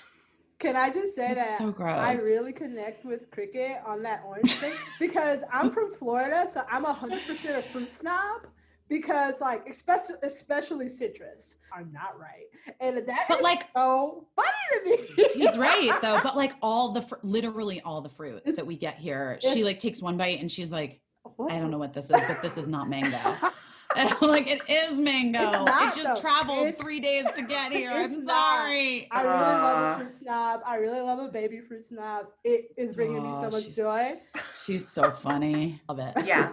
There's nothing worse than a baggy blueberry. Ugh, gross. Well, guys, I still feel flu-y. I hope that this goes away, and I hope that I don't actually like have the flu. That would be wild. Yeah. I texted Randall's, and I was like, because we worked together all day on Friday, and I was like, you feel fine, right? And he was like, yeah, I feel totally great. And I was like, okay, well then, because we were all up in each other's faces. Yeah. So I feel like this has to be flu shot related, right? Yeah, I think so. But flu shots are great, everyone. So don't keep getting them. Am I spreading? I'm spreading. You're bordering on anti-vax. Celebrity anti-vaxxing. I am a lot of things. But an anti-vaxxer, I am not. Here's the thing. Get those fucking vaccines, even if it takes you down. No, I believe that you probably are like, it probably knocked you for a loop because I always get like the glassy eyes. I feel like I have a fever, but I also have had the flu. So I know that like feeling bad for half a day or a day is so much better than having the fucking flu. Okay, wait. Jessica Biel and Justin Timberlake had a secret pandy baby named Phineas. Yeah. It's true. Are we calling pandemic babies pandy babies? I don't know. I wasn't. I love it. That's the cutest thing ever. Caissie, did you make that up? I mean, it's not my best work, but I guess I typed that out. I love it. I saw JLo clapping back at Instagram commenters about the Botox and fillers thing. I am going to say something wild. I don't think she has had Botox or fillers. Oh, I don't think so either. I've stood very, very close to JLo's face, and it's just how she looks. Also, Me too. Real talk. She's Puerto Rican. She got that melanin, baby. It don't take much to keep it tight. She won't even drink champagne. She was like, I'll snap. That's right. She won't even drink champagne to keep that body tight. So right. I'm gonna throw her a melanin card and be like, that bitch is not gonna melt. Also, doesn't her mother look amazing? Yeah, and I think it's really weird that people insist on that everybody is always getting something done. Yeah. Like that to me gets real fucking annoying. Like JLo is living an exceptional life. Obviously, she's got the benefit of all the money so she can have the trainers and the things and the things and whatever. But at the same time, there's also just genes. You know, people just have good genes. And like, why are people, I just get over it, guys. Maybe you can't exist without Botox and fillers, but my JLo can. I've seen her up close, very, very close. I sat next to her once at the Golden Globes. And did I ever tell you this? I could tell that she was like, she was beautiful. Like, I mean, it's like the most beautiful person I've ever seen IRL, and I've seen so many beautiful people. But at one point during In the the night, mirror every day. well, at one point she was like, "Oh, that's sweet. My cousin says I look beautiful on the red carpet," and she like showed me a text from my cousin. I was like, "That is sweet. That's nice to know that J-Lo's like reading texts from her cousins, being like, I'm so glad that my cousin reached out and told me that I look beautiful." She's very sweet. The reason why I've been close to her is because when I worked at Watch What Happens Live, she was a guest several times, but also whenever her best friend Leah Remini would come on the show, J-Lo would sit in the audience. She would come and support her, and it was an audience of like 15 people, so J-Lo would just be sitting right next to me. Ugh, that's wonderful. They're like you and Michelle, J-Lo and Leah. I've often said that they're like us. I did not. Yeah, I did not know they were best friends, but Yes. I do love when super hot famous people just go to regular stuff, because it's always like, am I ugly? Like my friend said that Ryan Reynolds walked into a bar one time that he and his friends were at, and he was like, he's just like this older gay guy, and he was like, my dick tingled for no reason, and I turned around and Ryan Reynolds was in. He was like, the power he had, and it was also like when he walked in, it was like one of those things where you're like, it's the same thing when Sonequa Green came to Busy Tonight. I'll never forget. She walked in, and I was like, does everybody I know, are they ugly? Like, I was like, is everybody ugly? Because I've never seen that face before. When I, like years and years ago, I want to say this was like 15 years ago at Toast on 3rd Street. They used to have the best cupcakes at Toast, and people would wait for hours outside to eat. You remember Toast? Anyone? No. Toast. Anyway, Toast on 3rd Street. I was like just running in to get coffee, and the person in front of me turned around, and I audibly gasped. It was Jared Leto. He does have a pretty girl face. Yeah. It was, and this was also 15 years ago, Jared Leto, although not that he's changed much. I saw him at a health food place not long before I left Los Angeles. He was like so alien looking in his perfection that it was like hard for my brain to process. Yeah. Like I was like, oh my God. Sorry. Hi. And I also love when they have something that is like so human that you never caught on film before. So there's like a couple of people that like have secret cankles, and like one person has like a really voluptuous butt. And so I love learning that about celebrities when you get to see them in person, where you're like, oh my God, your butt is way juicier than I ever noticed in a magazine. That happened to me when I went to SNL to see a taping, and I saw Nicki Minaj performed, and I like saw, like, Doja Cat has a thing, it's like her ass so fat you wait till you see it from the front. When you see it from the back, like I saw the back of her ass while I was looking in front of her. I don't know how to describe it. I like was looking in Nicki Minaj's face, and I was like, I can see your ass. Whoa! So like I was like, I know your body is like wild and sexy, and then like I saw it in real life, and I was like, I don't think I've ever seen like a video vixen body before. Yeah, I've never seen a body that sexy in real life, and I was like, I'm from Florida. I've never. For the record, the juicy booty that I'm talking about is a man. Ooh, I'm gonna say. Take it to the group chat. I'll tell you in the group chat. I know an actor who's a guy who people think is hot, and he has a really big butt too. Well, but he probably is hot, but just has like a big butt. Yeah, nothing wrong with a big butt if you're into that. I don't know any big butt men, so both of you, please. Wait, and then what is your thing? You're like, can our podcast develop some type of internet comment criteria we can ask people to adhere to, like when you should say something to a celebrity versus taking it to your group chat versus just ignoring it and living your life? What are you talking about? Oh, Chrissy Teigen, right? That's what you're talking yes. about? Chrissy Teigen, quick update. So obviously she and John Legend lost a child, and her therapist was like, you should do something for Mhm. yourself. And she took a picture of a horse and she was like, I'm going to start horse riding. And then people were like, you don't understand what it's like to be poor. Why would you show a picture of this horse? And she was like, trigger warning, I lost a child. My therapist told me to pick up a hobby. I'm gonna horseback ride. And they were like, read the fucking room. And I was like, the internet is bad. Please leave this lady alone.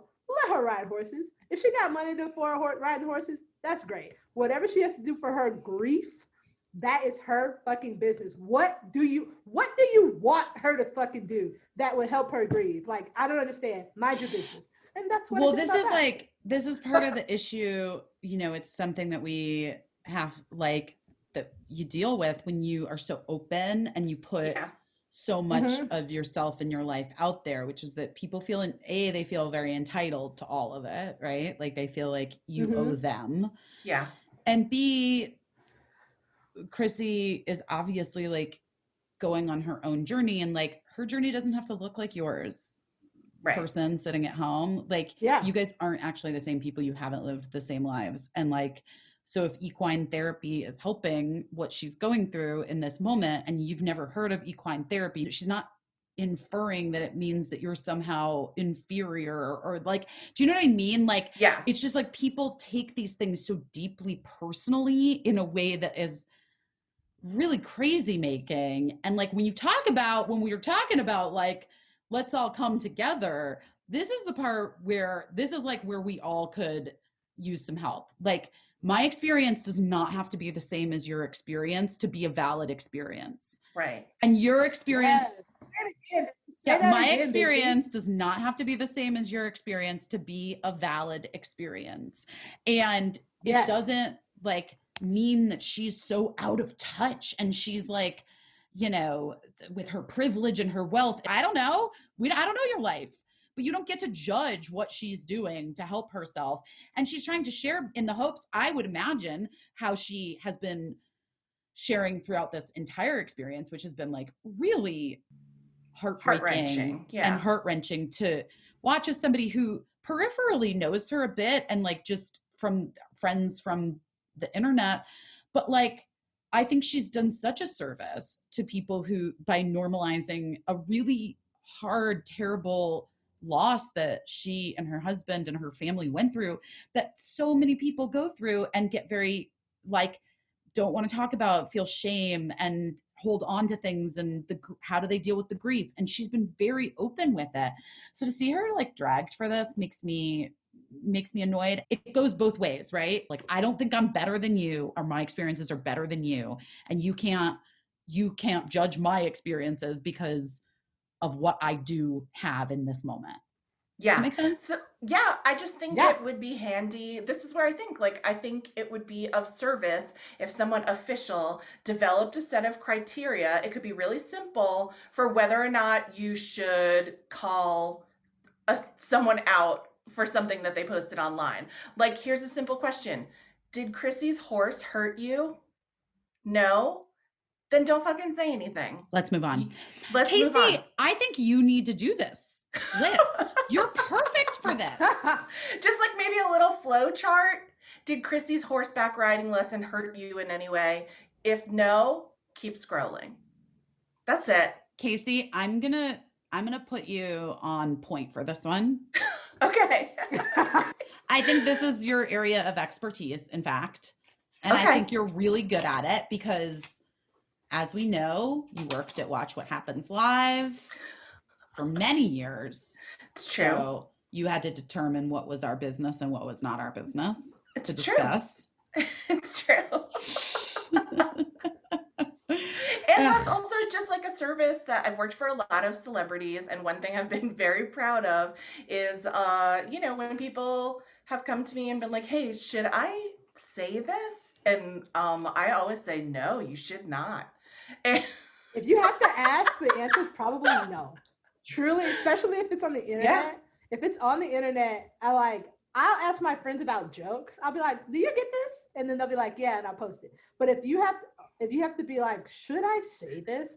You probably shouldn't. I just take a screenshot of stuff and then I send it to my friends and then we like and talk about it. Exactly. And the group chat that's why the group chats are worthwhile. And that's why we need to keep maintaining our group chats. Yeah. Everybody out there. Mm-hmm. Your group chats are a beautiful garden. They are. I know. You have to tend them. I'm always astonished when someone will ask me in a comment, like, where is that necklace from? And I'll say what it is. And then they'll respond like, ugh, do you know how much that costs? Get real. And I'm like, okay, listen, I can't. You asked me the question. Guys, I simply cannot. Go fucking find the ripoff on Etsy. I don't know what to tell you. You know what I mean? Yeah. Like, I didn't buy Birdie the J.W. Anderson Harry Styles sweater. I just found a lady on Etsy who made it for us. Although don't rip off art, like pay people with their worth, whatever. Okay.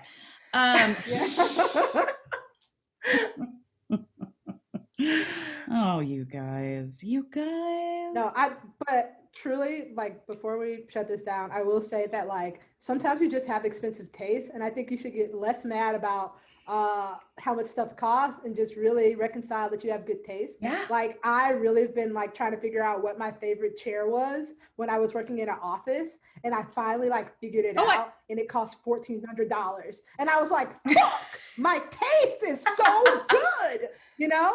So like, don't get mad if you like something, it costs like $5,000. Just be like, damn. Impeccable. Your champagne taste. My mom always used to say that about me too, that I always had the most expensive taste, that I would like be able to pick out the thing that was like. I was so mad. I really tried because like I bought a chair for like $80 because I'm sitting in a chair all the time for work. And then I was like, damn, what was that NBC chair? I like started looking up fancy chairs, and guess what I landed on? Fucking Herman fucking Miller $1,400 chrome bullshit. I was so mad. That is annoying because that seems too expensive for a chair. I don't like this chair that I'm sitting in currently. And I recently, AKA this morning, decided I was going to buy a new chair. And then I got very overwhelmed. There's a lot of chairs out there. There's a lot of options. But just think about what you like when you're at an office. Because then I also started freaking out because I was like, they bought everybody $1,000 chairs. How do you get them wholesale? NBC, call me. That's why I told you, I was like, go and try to find a used one, because that's exactly the kind of chair that every company buys 200 of, and then they go bankrupt a week later because they spent all their money on $200, $1,400 chairs. I found a place and they sell refurbished ones, and I was like, that makes sense because like a bunch of offices are closed now, so they just got rid of all those office chairs. So I'm gonna get one. I'm gonna invest in myself and write it off. But yeah, the chair that I really like was $1,400, and I was furious. I mean, that would make me furious as well. I am gonna like maybe go lie down because I feel weird still. That makes sense. I don't know what else. I think it was the detoxing massage. Yeah. Did you No, I didn't. water? And I drank too much other stuff. When you get massaged, it really does loosen up all the lactic acid in your body, and you really need to flush it out. And if you don't drink exceptional amounts of water post any massage, you will feel yeah. It's probably just everything together. You got a shot, you've been working really hard, you're tired, you got a massage that America. You have like poisons floating through your body from your massage. That's right. All kinds of things. Yeah. Yes, I want to say I'm hopeful in this moment right now. I'm glad we're releasing this on Tuesday before Inauguration Wednesday. Here's just like sending all the positive thoughts and vibes that there's just going to be nothing but a peaceful transition, no bullshit, no white supremacists. Just vibes. Just good nice vibes to Washington. Vibes. I'm just sending nice vibes to DC. And yeah, that's all I got. That is literally all I know. And then Caissie's gonna ask you guys to subscribe. And Busy and Caissie are the only ones who do that because I don't know what to say. Yeah, subscribe to the podcast wherever you get podcasts. You can get it anywhere. And yeah, share it, download it, downloads are important, I'm told. And That's what people say. yeah, follow us it would be on- here's the thing, guys. Here's the thing. I'm just gonna be straight with you. Just gonna be as honest, radically honest as possible. You need more people to listen to this fucking podcast. Otherwise, it's not gonna be worth for us to continue doing it. Because we all have 4,000 other jobs, and your moms need to fucking hustle out there on the streets. What is happening? What am I even saying at this point? I don't know. You gotta you gotta lie do down. Do I look a little peaked? Yeah. Seriously. I do, right? I do. Shit. I mean, Shit. You know I hate being sick more than anything. You know it's like my like for me being like a little sick is the worst thing in the world. yeah. Yeah, just knock me down because I don't want to have to keep doing this stuff. Yeah. You're gonna I have faith that you're gonna take a nap. You're gonna drink a bunch of liquids, take a nap, and then you're gonna feel amazing when you get up. Tomorrow morning I'm gonna Amazing. be great. And flu free. Yeah, you just gotta, gotta go to bed. The answer to everything is go Yeah, to bed. it's if you ask true. me. It's You guys, true. Busy has to lay down. I had to go lay down. I love you guys. We love Thank you. so much. Love Everybody you. be safe. Everybody be good. Call it the white supremacists in your lives. That's your job for this week. Goodbye. Bye. Bye. I don't know what I'm doing, but I'm doing my best.